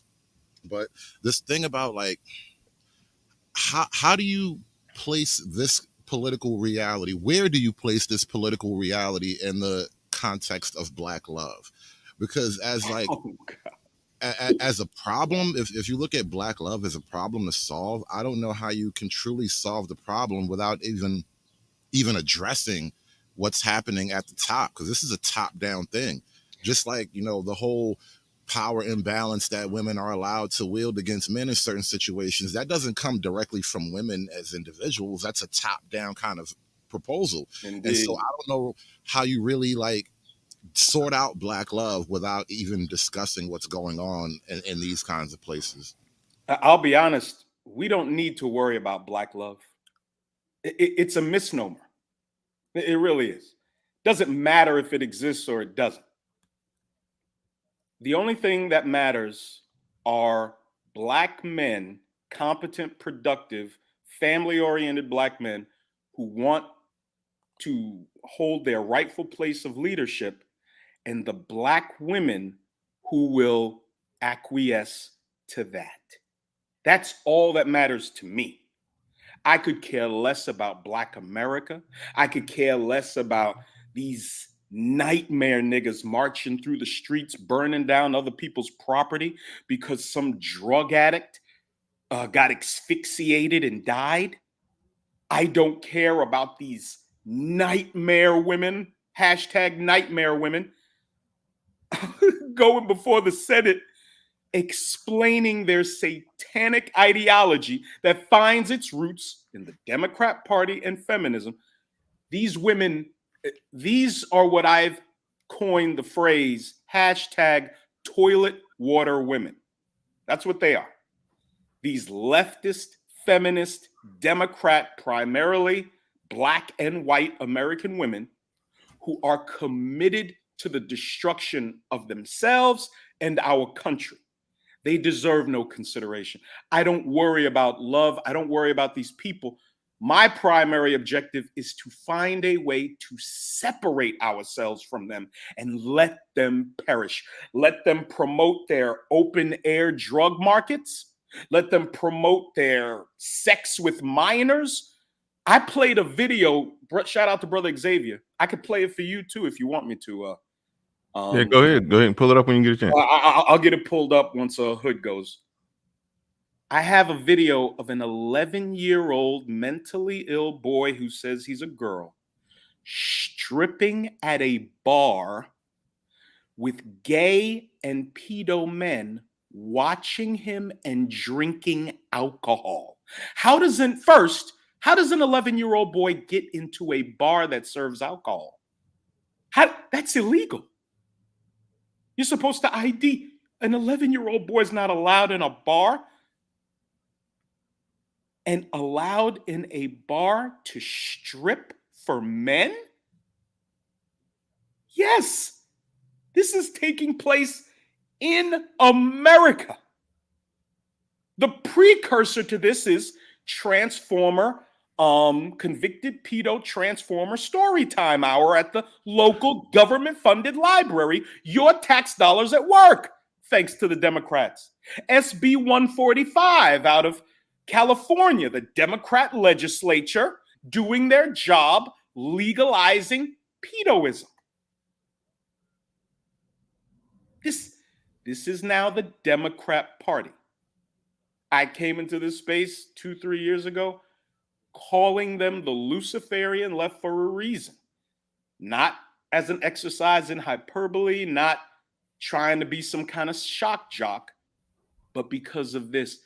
The Democrat Party promotes the molestation and the sexual genital mutilation through the trans kids movement of little American children. And it's primarily white, liberal, suburban women and their cuck husbands who bring their children to these events. But, you know, I happen to be the kind of black man that really doesn't cheer when I see white folks being destroyed, because those white folks are going to be running our country probably. And I live here. I don't have a problem if you hate white folks. Hate them all you want. Doesn't matter to me. I've said that several times. And I don't care if they hate black people. But we all have to hate pedophilia. We all have to hate evil. And I would think. Wait, hold on. Let me back you up on that. Just for you know, got probably got a couple new listeners in here. Okay. Gotcha. When you say the Democratic Party, I think I'm quoting you right. You can fix it if I get it wrong. The Democratic Party promotes molestation of children. Was that a fair quote? Absolutely.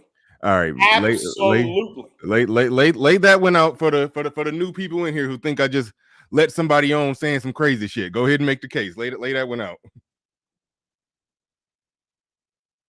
The Boys Can Be Princesses 2 movement is run by white feminist Democrats and liberals.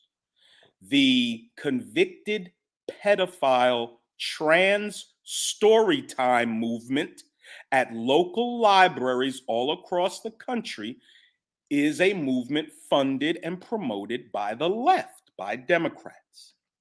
The trans kids movement that has 11-year-old boys, mentally ill 11-year-old boys who say they're girls, stripping in bars and going on Good Morning America, doing a sashay up and down a runway in full lipstick and makeup and wig with a short skirt on. The boy was like 9 or 10 years old at the time he did that. With everybody clapping, Robin Roberts and what's his face, the black host, the former New York Giants guy with the Gap, I forget his name. They're clapping while this little boy sachets in a dress, a short skirt, and a wig. Michael Strahan. Michael Strahan. Michael Strahan is on there holding that L, clapping while the boy absolutely clapping for the boy. As grown men clap in the audience for this little boy sashaying. Good Morning America, like all major media, completely devoted to the Democrat Party and leftist ideology.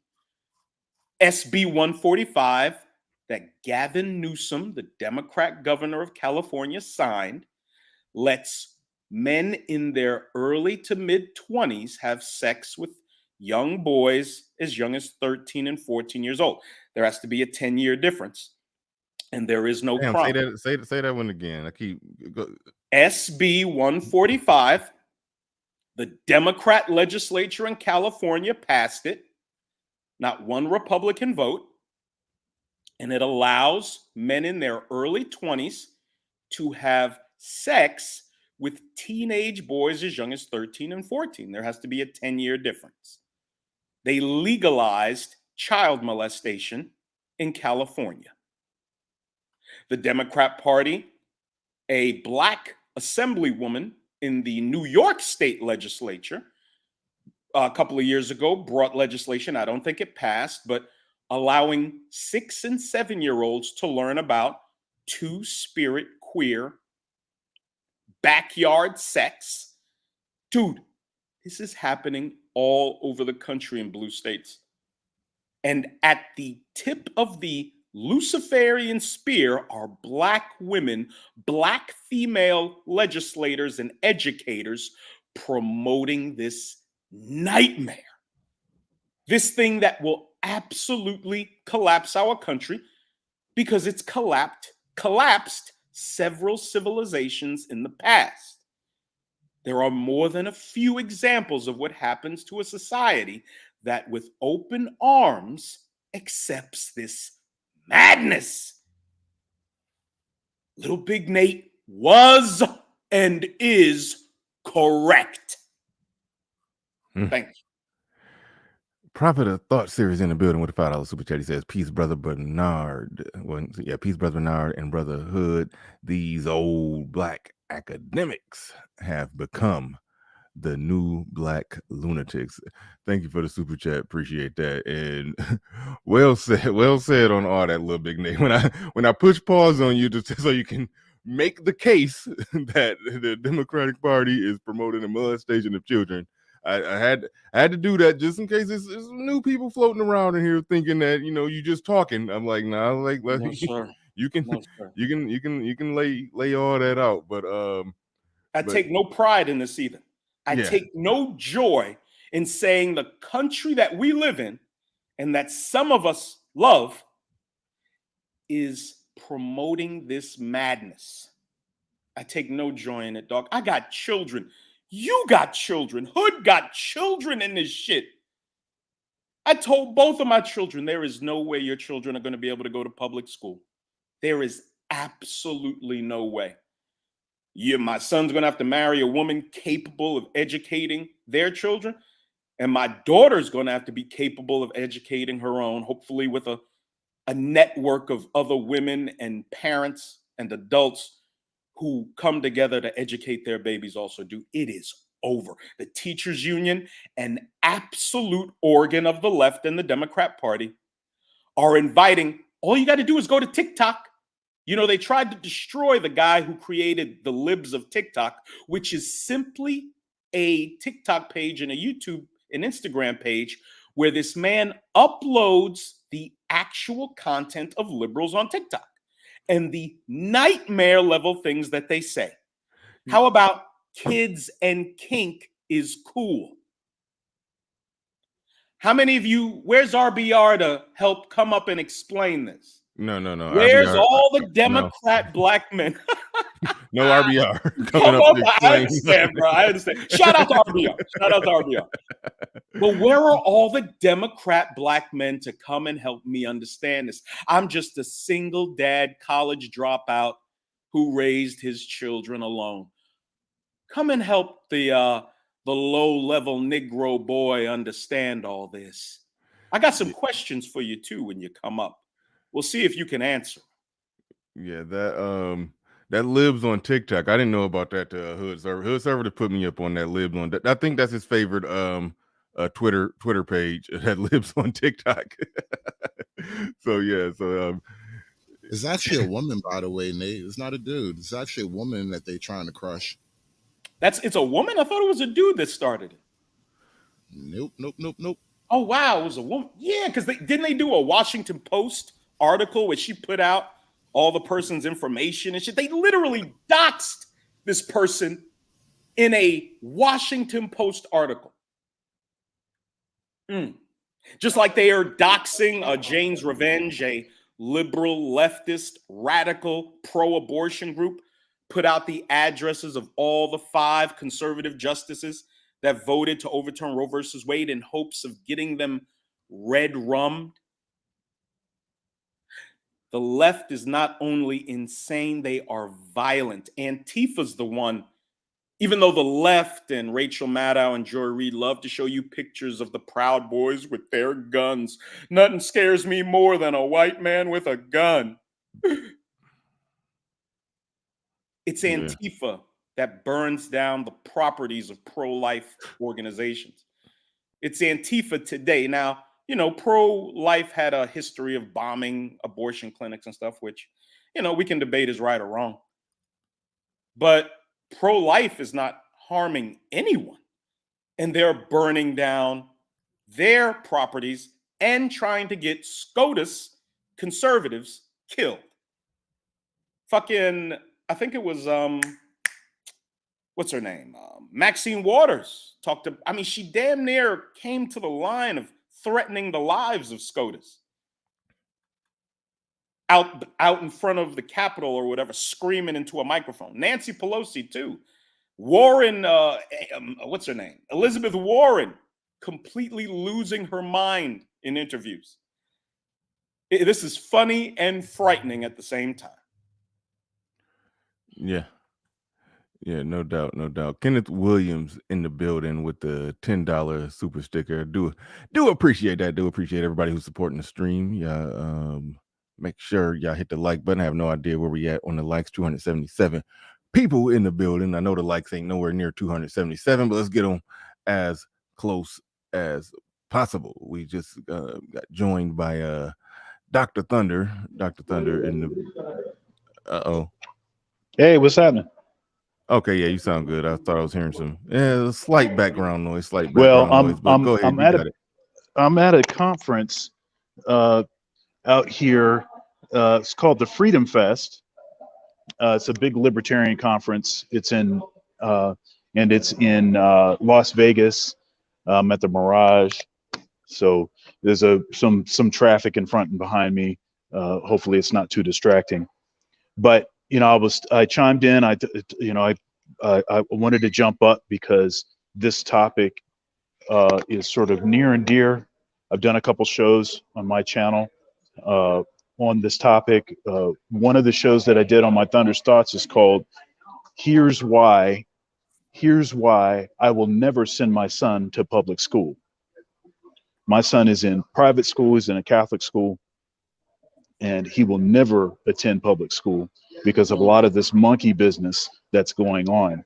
There's a recent Mikhaila Peterson interview she does with what they saw called TERF, trans exclusionary radical feminist, but really she's just a feminist that actually has some sense. Hold on, wait. Hold on, back up. I mean, some of this stuff be new to me. You said it's called TERF, and that stands for what? Trans exclusionary radical feminist. Okay, now it's a slur. It's a slur. What the intersectional feminists have done is they have termed the sort of feminist 1.0, which was just interested in more or less equal rights, maybe equal rights plus some, but at least they were willing to call a woman and a man a man. Okay, and this particular woman, I can't think of her name right now, but if folks just get on Mikhaila's channel, it's one of the recent interviews. She goes in depth about all of the trickery that's going on, and the fact that the pharmaceutical companies are actually making big bank on creating lifelong customers by, with all of this trying to get kids to start taking medication, to all of the trans, the gender bending stuff. Matter of fact, a lot of these teachers, and this is not clear, you're talking about them putting kids on the hormone. That's right. Pills, that's right. You create a lifelong. Take the growing testosterone out of the boy, basically. That's right. You create lifelong customers. Then the medication is extremely expensive. Pharmaceutical companies are making big money. And a point that I made was these sort of left-leaning folks that were, all up in arms about the cost of prescription drugs and how these pharmaceutical companies are getting filthy rich because they won't allow certain drugs to go generic and X, Y, and Z. I'm going to want to see that same energy. I'm going to see that same energy against the way that these pharmaceutical companies are going to be profiting based on pushing these transgender agenda items. You know, it's totally ridiculous. They actually You in these bring up classrooms. something real. You bring up something really interesting. If Yeah. capitalism is trying to get in on this whole transforming the kids thing, Yeah. if you know, if it turns into a situation where like, oh, we can make money on this by getting these kids on these expensive medications. Oh man, The that's surgery a is whole almost nother. $100,000. Yeah. Think of it like this, right? The same way this whole beer flu has actually been supported by tax dollars. No one has actually paid out of pocket for their own vaccine. So that has actually been a partnership with big government and big pharma. They'll do this on the same issue. You'll have these surgeries paid for out of your tax dollars, and there'll be no cap to how much the companies can make on this sort of thing. I have the clip ready when you're ready, Bernard. Okay, well go ahead, Dr. Thunder. Yeah, I have I try to resist using the term capitalism. And the reason I do that is because capitalism was coined by Karl Marx as a pejorative against the free market system, right? And so I try to talk about it in terms of free market. If we're stuck with capitalism as a term, fine. In this context, capitalism is not the issue. It's crony capitalism. And both parties have taken great advantage of that crony capitalism. We know let me just say this one last thing, and that is in these classrooms, and I'm talking about elementary, I'm talking about K-5, right? There's a closet in a lot of these teachers' classrooms. And in the closet, there's dresses, there's pants, there's other clothes in there, little kid clothes. So the student can actually come to class. Nobody consults the parents. The parents don't know any of this is going on. The boy says, you know what? I want to wear a dress. He goes in the closet, he puts a dress on, he comes out. He wears the dress for the full day, and then puts the other clothes back on to go home. Yeah, this stuff is regularly happening.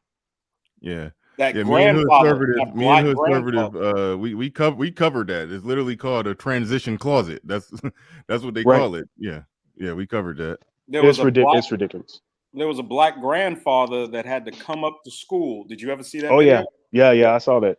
Yeah, he had to come up to the school because his 5-year-old grandson, this white devil liberal teacher, put his grandson in a dress for the day. And his mama, obviously, Pops isn't around, because black women choose so well. But granddad was there, thank God. And he had to come up to the school and check this white liberal devil. That's what I call them, white liberal devils. Malcolm called him that too. And had to tell her, don't put my grandson in a dress. What the hell are you doing? Yeah. And all she did was jump around the subject and tried to deflect and say it's not my fault, blah, blah, blah. Yeah, you need to go talk to this person and that person. Yeah, but if you're ready for the clip, we can play it. I hope the audience is ready for this clip. All right, well, real quick, Stacker Starve in the building says, appreciate the content, Bernard. Thank you very much. Do appreciate that. And shout out to Gail at Night, says, salute Bernard, panel, and chat. Shout out to Gail. Do appreciate coming through. Let's go ahead and roll this clip. But hold on now. Tony Frames, he says Obama gave gay rights an open Pandora's box. Look, our blackness cannot handle that statement. I'm going to ask that you not type stuff like that in my chat room. Well, all right. Oh shit! Damn. I just looked up at the screen.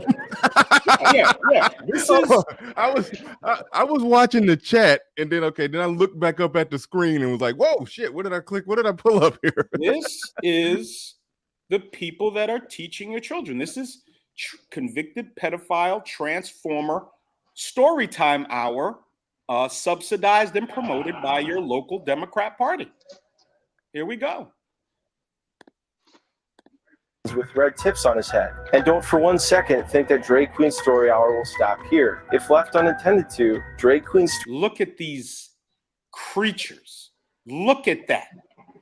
And look at all the suburban white moms with their babies. This is disgusting. If you're a black man and you vote Democrat, this is what you're voting for. It makes perfect sense that the ABW votes this way. How the hell do you justify voting this way?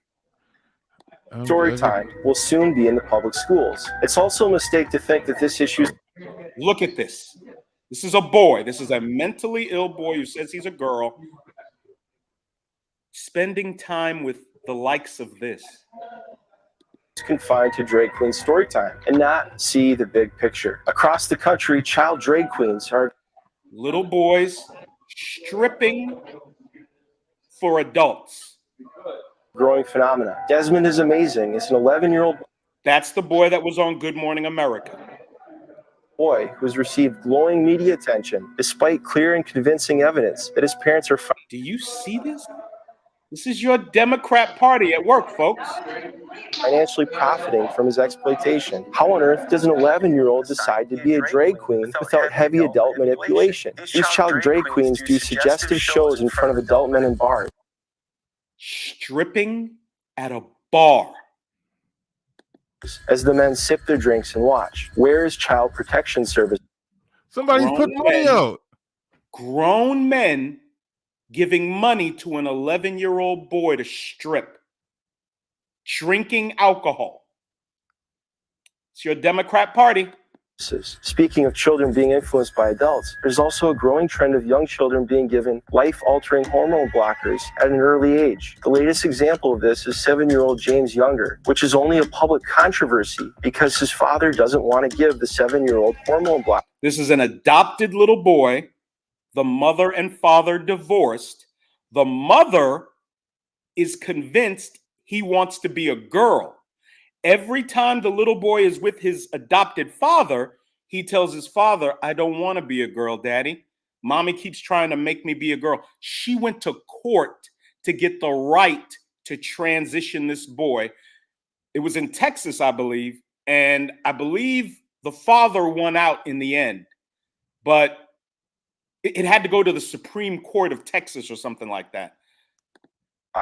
Never mind the fact that the results are in an early treatment of gender dysphoria to the extent it even could exist in a young child without an adult manipulating the child has a terrible track record. It's unnecessary because children grow out of their dysphoria, and it's incredibly damaging because of the terrible and life-changing side effects that often ensue. Common adverse reactions include severe joint pain, like the type you experience when you're 80, but actually when these kids are in their early teens, and severe depression. Part of the story is a growing acceptance of transgenderism, which is the left's next crusade in the culture war. But the left's next crusade in the culture war. How do you vote, black man? You vote with the left, or do you vote your interests? Transgender lifestyle, especially for biological men, often comes with heavy drug use and high-risk sexual behavior. The average lifespan of a transgendered person is about 30 years. The uncompassionate, who are pretending to be I can stop it now. Not only is the average mortality age of a transformer 30 years old, 40% of them red rum themselves. Can you imagine promoting a way of life where literally 40% of the people engaged in that behavior terminate themselves? There you go, folks. That is disturbing that they said life expectancy 30 years old. 30. It hasn't been like that since we were like, early fucking like prehistory. That's when the life, and when they dig up the bones and look at the teeth, they that's we talking prehistory, early humans when the life expectancy was around 30. Like, goddamn, dog.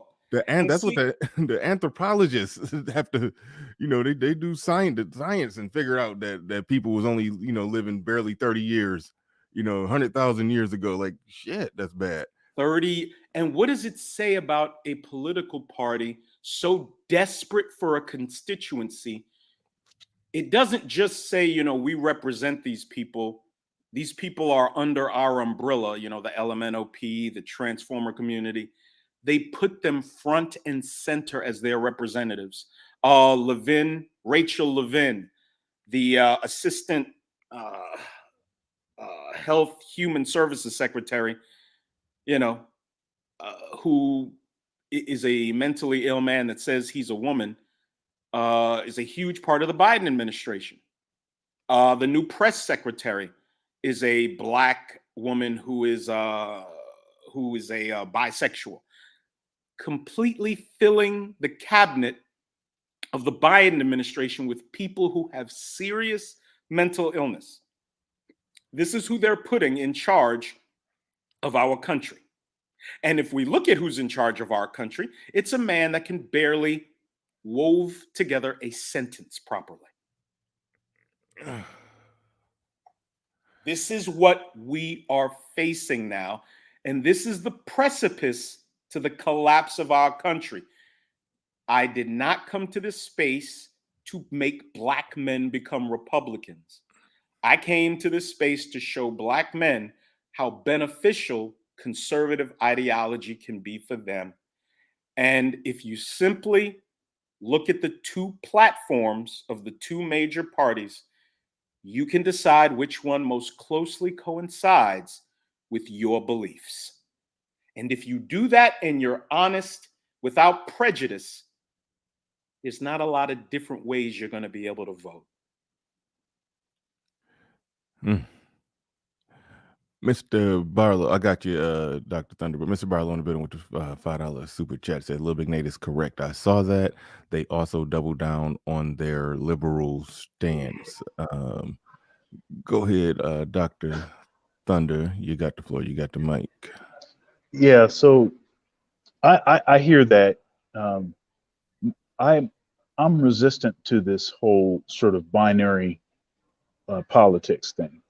I mean, I told you I'm at this, libertarian conference. It's a, third party conference. There's a bunch of other folks here. Andrew Yang is here, actually. Rand Paul, a bunch of folks from all different sort of aspects of the political spectrum, but they tend to be more sort of third party kind of options. I honestly think the thing that's going to actually break up a lot of the devastation and destruction that's been done by both parties is more Black folks. Two things. Black folks need to, rather than being party loyal, they need to start voting agenda specific. So even if a particular agenda item aligns with a party or something that it's not necessarily your cup of tea, but on a particular issue, you can choose to support them on that one issue. We've sort of bought into this sort of you have to take the whole, you got to take the whole thing and you have to embrace all of the policy and all of the stuff. And I think that's gotten us in trouble.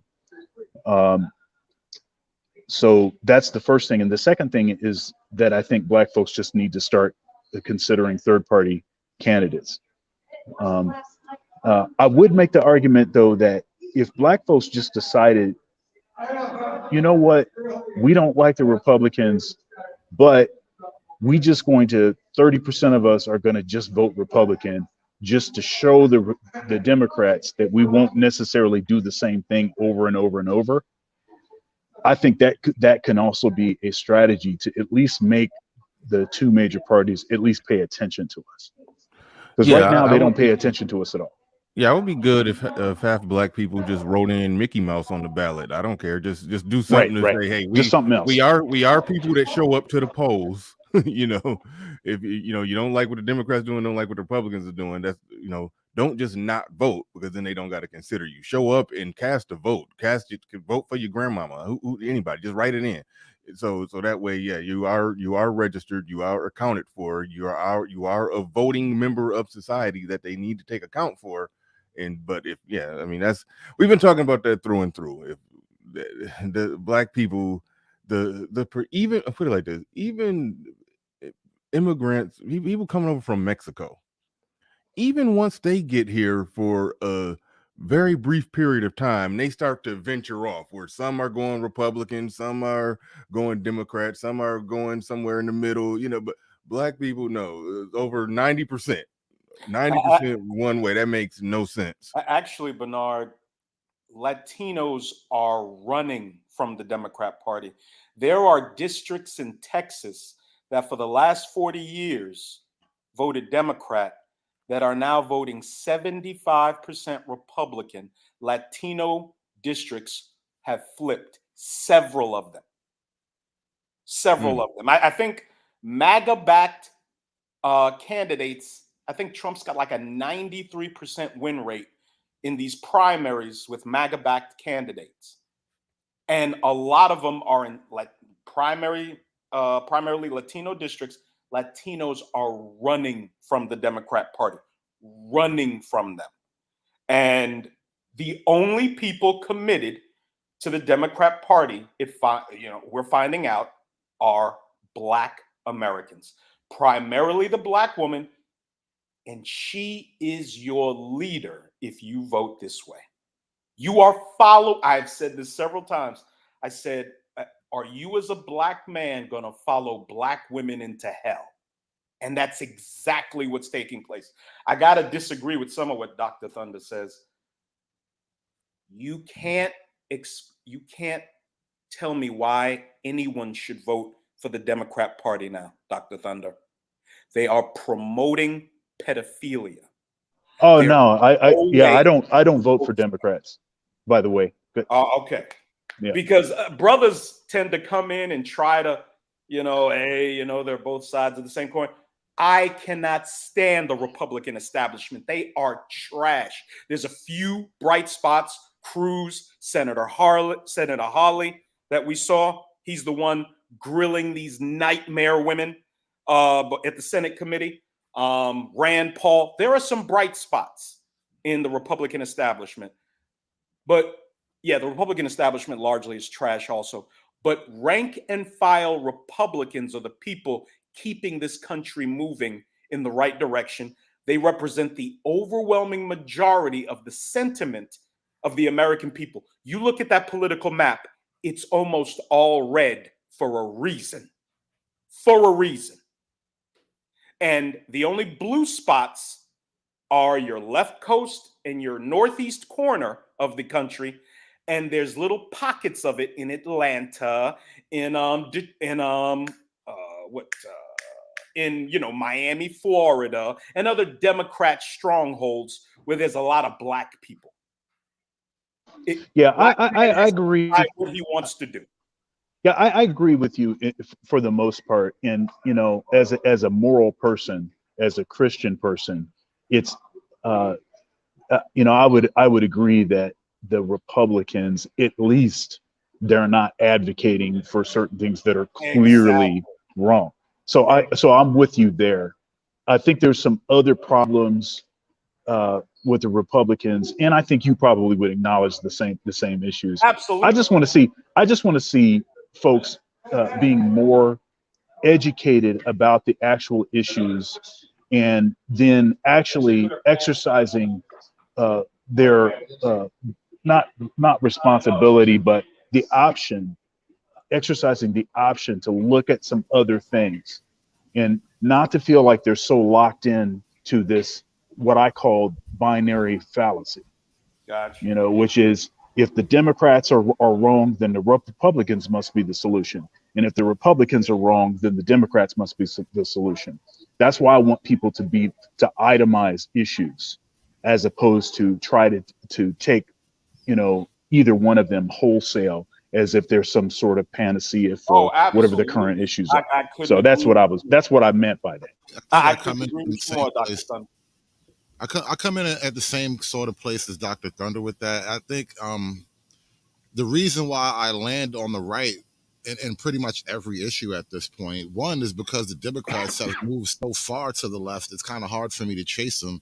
And then two, like you were just alluding to, Dr. Thunder, you kind of have to sort out individual issues and then see where you land once you've sorted through the logic of the individual issue.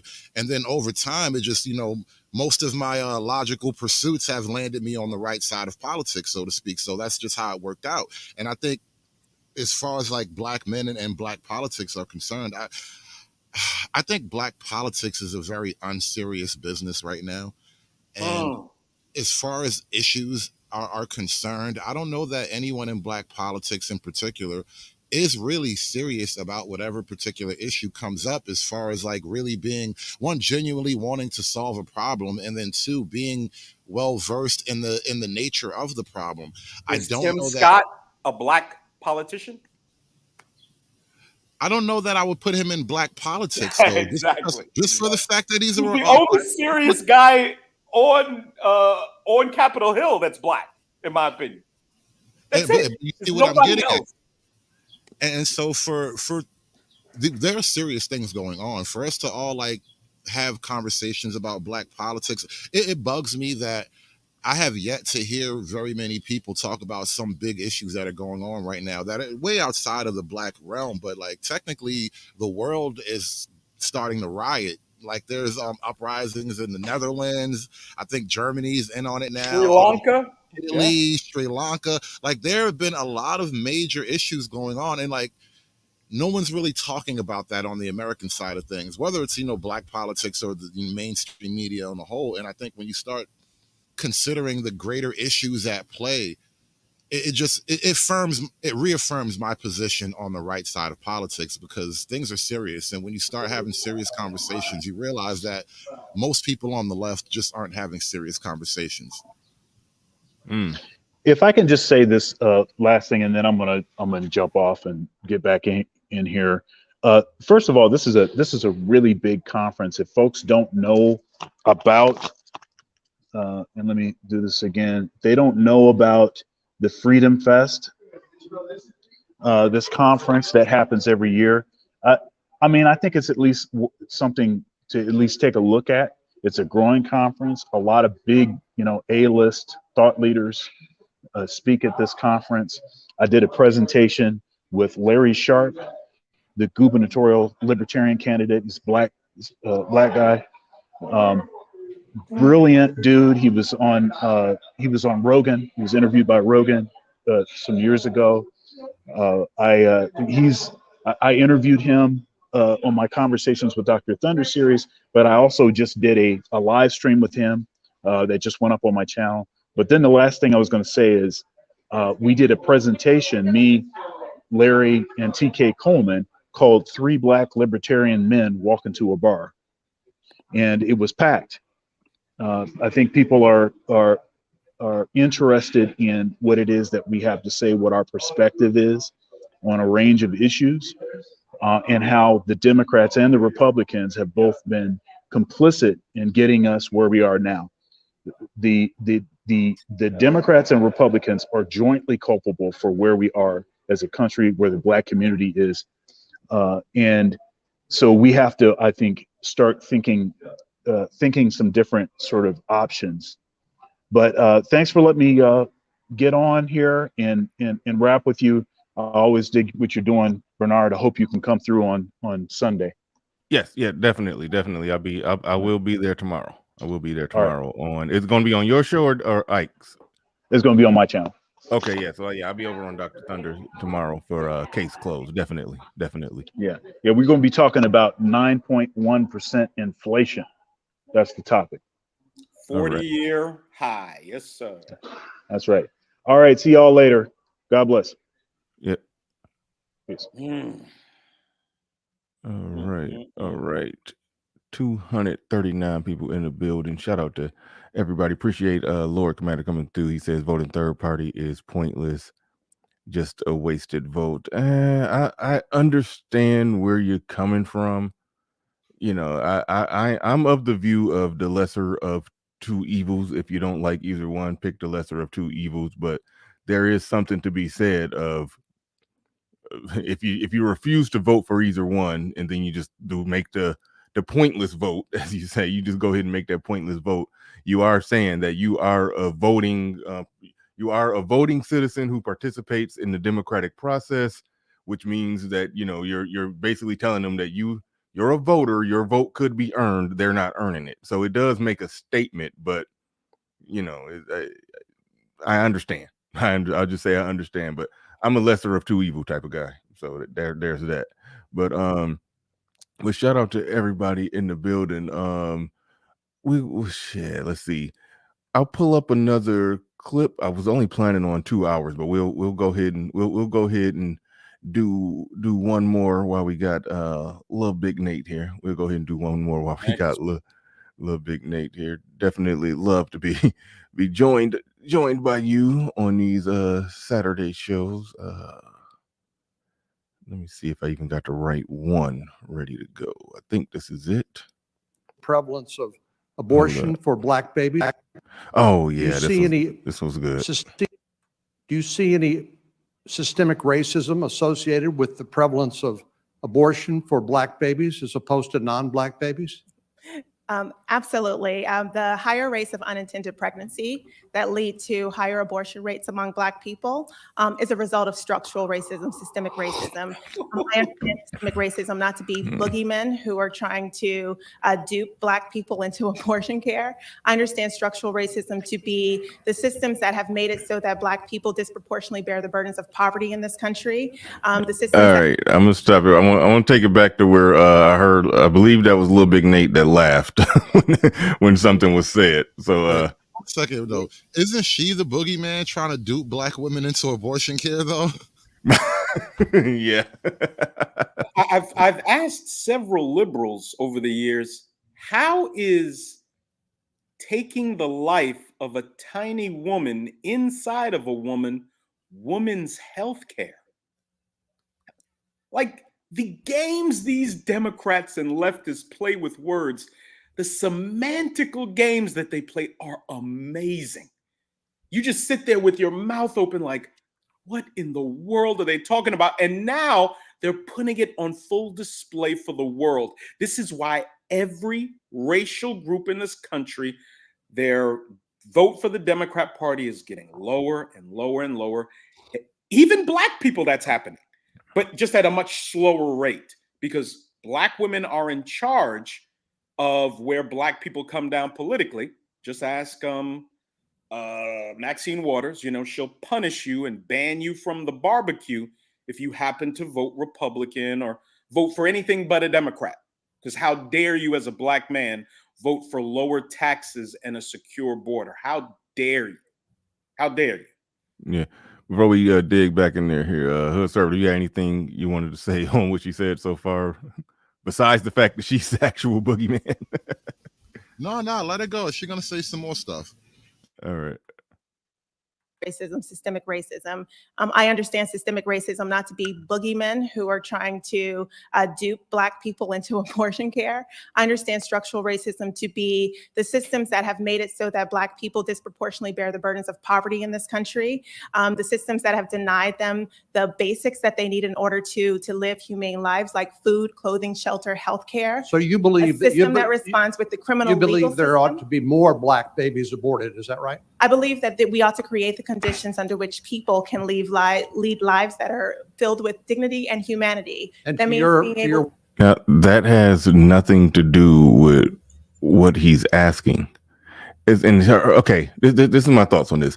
Her going all in like that, talking about poverty, she's going with the notion that poverty is causing abortion. A lot of people have presented the data that women that make more money get more abortions. So it's not even a poverty issue. So she's trying to connect. She's trying to say the overall conditions of Black people is what's causing the high abortion rate among Black people, and that's not necessarily true. Or is it just I could probably say it's just full blown explicitly not true. What's your thoughts on that? It's not. Irresponsible behavior, feminist, leftist ideology is what causes abortions. Women living their best life is the cause of abortion.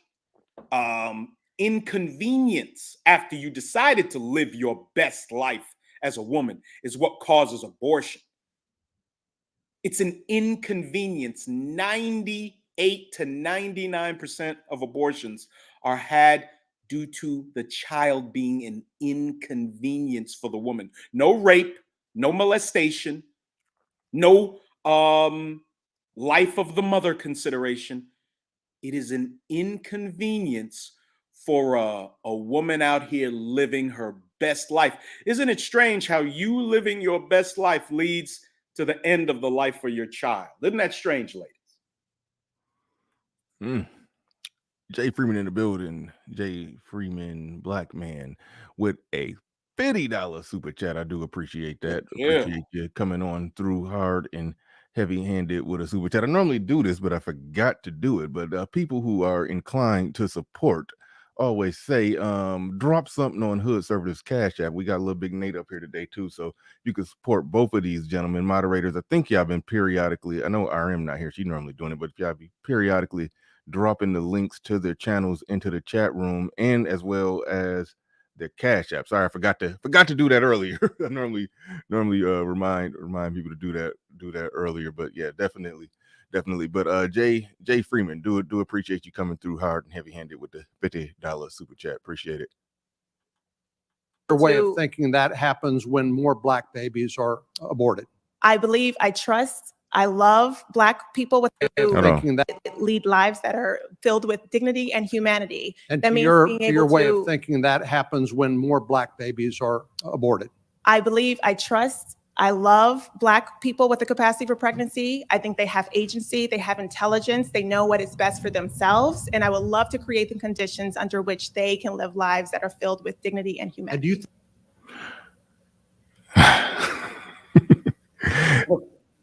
Go ahead. Either one of y'all, go ahead.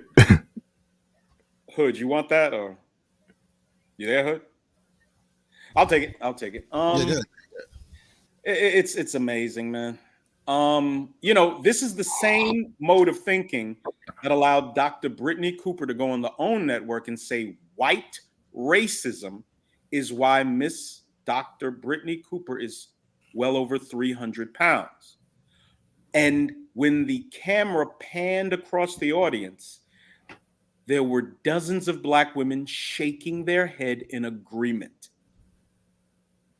Little Big Nate came to this space a couple of years ago, and I said, Black American women are the least desirable women, not because they're Black, not because they're ugly, but because they're Democrats. And nothing is more correct than that. This is what liberalism and leftist ideology does to is UC Berkeley Ivy League? Does anybody know? I think it is. I'm not I sure. think UC Berkeley is Ivy League she's an Ivy League level educator spouting this bitch babble nonsense, blaming everything, bringing every societal ill back to a white boogeyman that has Black people all over this country looking under every can of grape soda and bag of Flamin' Hot Cheetos for a white boogeyman that's going to destroy them. While people darker than us come to this country and dominate and create jobs and legacies, we're busy fighting this battle that Black women largely are leading us into. If you're a Black man and you want to follow Black women into hell, be my guest. This is a reason why I don't really care to wave like the racism argument all that much. I mean, just aside from, not believing in particular this or that, just on a bigger picture, Black women have taken the racism argument and they've sharpened it into a weapon. Like I said, it's the sword and the shield. Black women use racism as a sword and a shield. They'll use it as a sword to attack Black men in the sense of, I don't have to respect you. I don't have to be submissive or cooperative. I don't even have to be slim and fit, feminine, and friendly. I don't have to do none of that stuff because you haven't dealt with the white man. Then on the other hand, they use it as a shield. Oh, well, the white man is the reason why I ain't got no money and I have to abort my babies. And not only that, now, because what are they calling it?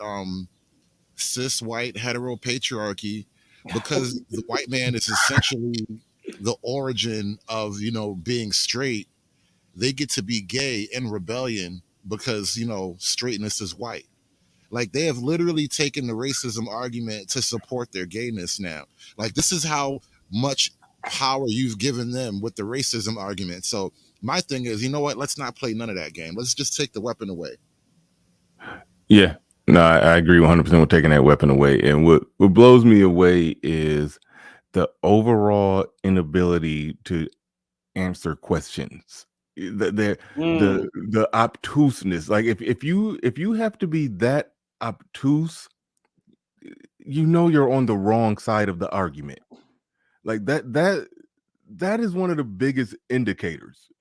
If you can't in a respectable room look somebody square in the eyes and clearly state what your position is.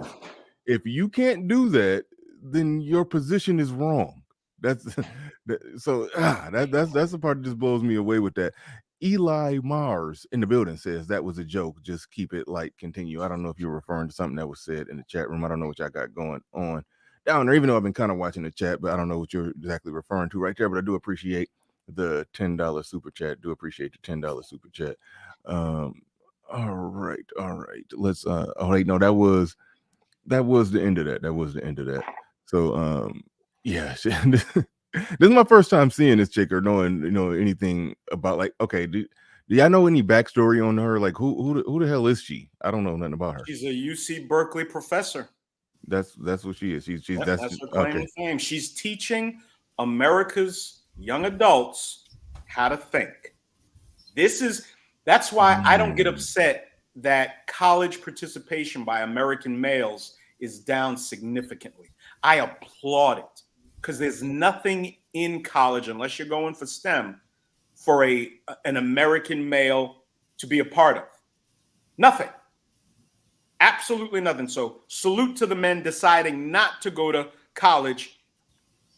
If they are going to college, going for STEM or going to trade schools or getting specific training and getting into your career. There is nothing in the university system for a heterosexual, free-thinking American male. Nothing. Supporter of our Constitution and the inalienable rights that are guaranteed therein, and specifically, first and foremost among those are the right to life, without which none of the others matter, quite frankly. And for that reason, I've been in this battle for a long, long time. I'm extremely pleased with the decision of the Supreme Court and applaud the justices for undoing the irreparable harm done both to women and over 60 million unborn babies over the past 50 years. But let's get to the question of personhood. I believe a lot of the battle, the issue comes down to this question here. Am I correct in assuming that our witnesses, with the exception of Ms. Hawley, would more or less say that it is your belief that babies do not have certain rights, unborn babies do not have certain rights, such as the right to life? Is that generally accepted? You believe unborn babies do have the right to life? What I believe is that viability is different for every pregnancy. No two pregnancies are the same. And so you can't just say across the board at what point any pregnancy would be viable. Okay, well, the question is, I didn't ask about viability, it's about personhood. Let me ask Ms. Hawley, at what point does a baby become a person? That is the question here. Sorry about that. I believe that life begins at conception, and scientific fact establishes that. We're no longer living in 1973. If you look at an ultrasound from that time period, you really can't see a whole lot. If you look at an ultrasound today, take 15 weeks, which is well before viability, the point in time. Hold on, wait, what'd you say? I said, I don't want to be that guy, but why I got to be the white girl who's firmly standing on life begins at conception. All these black women can't answer a simple question about what's a man or a woman. And the white girl's like, no, no, no. This is when a baby starts, okay? It's not 1940, whatever. It's not the 1800s. We have proof. This is when the baby begins. And the black women are like, humana, humana, humana, humana.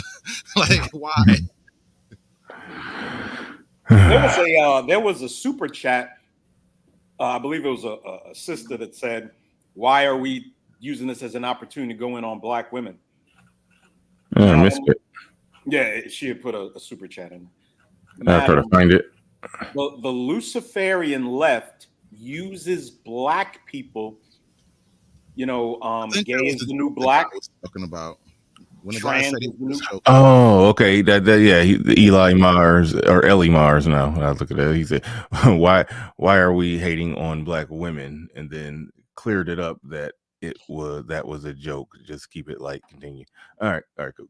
But either way, Okay. I didn't know. I thought it was a sister that put that up there. But black women are at the tip of the spear on all of this madness.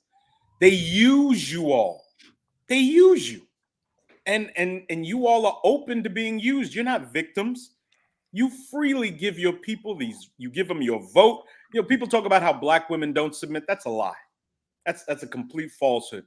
Black women are extremely submissive to the Democrat Party and liberal ideology. They do everything that they're told to do by the left. Everything. Reject marriage. You can almost have 100% of your children out of wedlock if you want to. You don't need husbands. You can wait till you're 40 to start looking for a husband if you decide that you do want a man in your life on a consistent basis. Like I said, man, black women are the least desirable in this country, not because they're black, it's because they're Democrats. Mississippi's Gestational Age Act applied, you can clearly see your baby move and stretch. She can hiccup. She can quite likely feel pain. There's no question that baby is both fully alive and fully human. Is there any instance of a woman giving birth to something that is not a human being, a baby, like, I don't know, a turtle, or as our first lady suggested, a breakfast taco? I mean, is there any instance where other than a human being has been born? I haven't seen this, but there is no way they could get this one wrong. He put the dots as close as he possibly could for them to just connect it and get the right answer. I haven't seen this, but I'm jumping out there for him. There's no way they can get this wrong. Has a woman ever given birth to anything other than a human? Well, there definitely are instances where people have stillborn. It's still a baby. I guess the point It's is still a person, is it not? if I can finish, I actually think that Representative Shannon's point about viability goes to exactly what you were naming.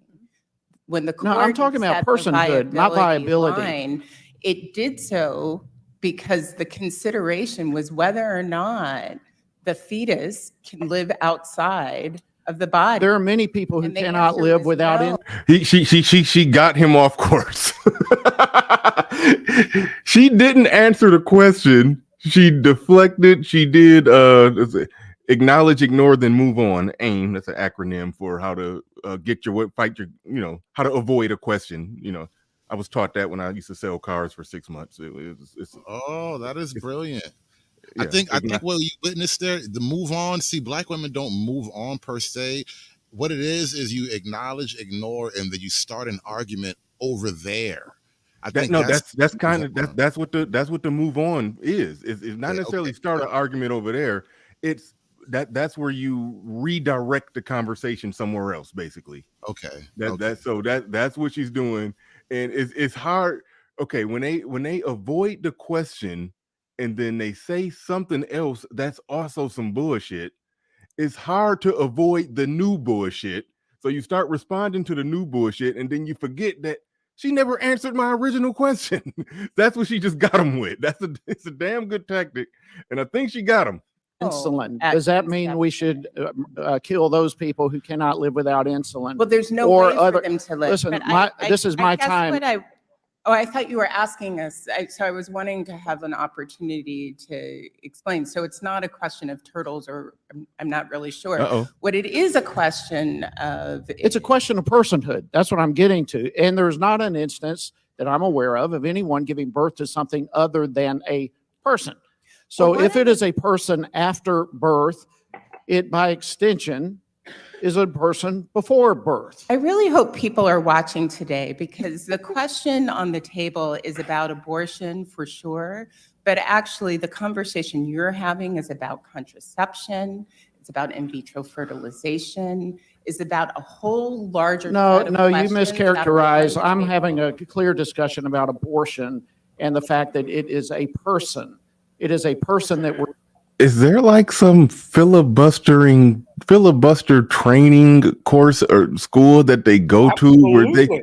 like that? It's Well, think about it. You got filibuster training only to sell cars. Imagine the filibuster training you get if you want to abort babies. Like, it's like brain boot camp. They give you the ropes. They teach you all the lies.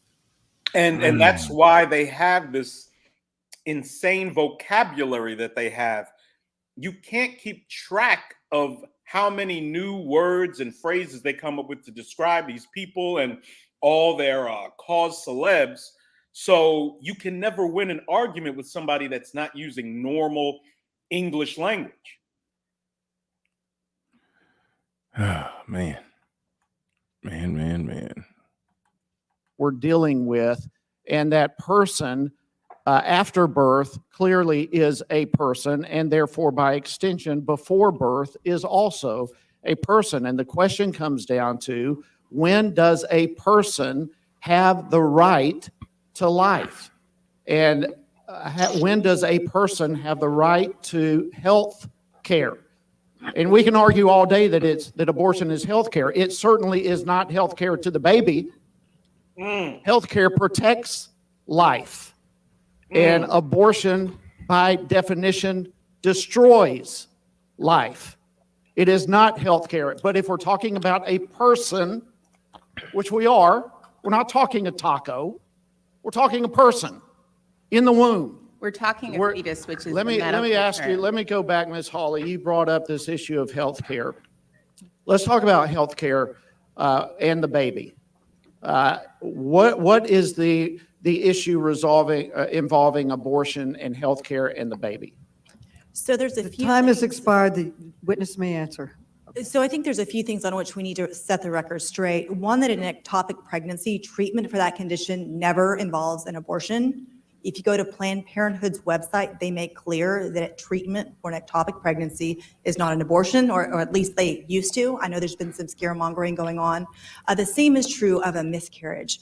An abortion is a situation in which a child, as the Supreme Court explained in Dobbs, is purposefully put to death. It is the intentional destruction of a human being. Neither miscarriages, nor medical emergencies, nor ectopic pregnancies involve that situation. Yeah, she kicking ass. She is kicking ass and taking names. Ride God podcast at the builder says birthing people is the funniest term leftists came up with. Man, it might be top 5. I mean, they come up with a lot of shit. I don't know if it's the funniest. I don't know. But damn. So we're gonna wrap this bad boy up pretty soon. You guys can give some your final thoughts on this. I'll go to Little Big Nate. You can give your final your final thoughts on this. Oh, absolutely. Man, I appreciate you letting me up, Bernard, man. Salute Hood Conservative. I do put in chats from time to time, hashtag Little Big Nate was right. Yeah, I know that's Mr. Fantastic's phrase, shout out to Mr. Fantastic, but sorry, Little Big Nate was right. And the way you can help Little Big Nate out is go subscribe to his channel. And when he's streaming, come by and check out the crazy thumbnails and listen to what I got to say. I can assure you, you'll be entertained at the very least. And I can honestly say over the past 15 years, I'm probably responsible for changing the political leanings of at least 24 men and women. At least. One of them is Theodore Wolff, who you are all familiar with. He no longer votes Democrat. He's not a Republican. And like I've said, I'm not trying to turn people into Republicans. I'm just trying to get you to take whatever you consider your interests and see which party's platform most closely aligns with them. That's it. But man, thanks, Bernard, man. I appreciate it. And shout out to Hoodservative. And you can always hit that Little Big Nate Cash app. The lovely Miss Jackie Jack is posting it. So thank you, folks. Y'all have a good weekend. All right. Thank you. Thank you. Thanks for coming on up. All right. Hoodservative in the building. Man, great show today. Great show. Great clips, man. You definitely once again dug up some solid gold for us to review today. So go ahead. What's your final thoughts on this one? What's your final thoughts? Hey, yeah, thanks for having me up. I love these Saturday shows, and like I was kind of getting at earlier, this whole romance conversation. I feel like it's weird to have that conversation in a bubble when there's like a greater thing happening with Black women on the whole, and we kind of have to talk about all the stuff going on. It's not just that things are difficult on the relationship side in and of itself. A lot of the ideas that women are adopting and getting exposed to are just so far out there. It's hard to really have any kind of cooperation or like I said, the reality gap is too wide, and we kind of have to address this stuff. We are literally losing touch with like baseline reality here. So I just like, presenting these things to kind of ring the alarm bell with people, because stuff is just getting crazy out here, man. And, by the way, since we're wrapping up, I want to do a really quick follow-up show. There was some stuff that happened a couple of weeks ago I kind of want to get to. We've been meaning to talk about that on this show. So I want to talk about the lady down in South Carolina and her jail phone call. She's actually a sitting member of the state government and running for like federal office at the same time. She's trying to be like the South Carolina House representative or something like that. And yeah, she's on a jail phone call talking crazy. So we're going to run that show in like 5 minutes. All right, cool. Y'all make sure y'all go head on over to Hood. So, hey, you supposed to have a link already ready to go. We could be dropping a link to it if I know I'm screwed up. I'm so late. Yeah. CP time. Negroes can't, anyway. But all right, everybody. Thank y'all for coming on through. Thank y'all for watching. Do appreciate each and every one of you. Everybody who liked, shared, subscribed, super chatted, Cash App, did anything to support the stream in any way, shape, or form. I do appreciate each and every one of you. And with that said, we are out of here. Peace. We gone.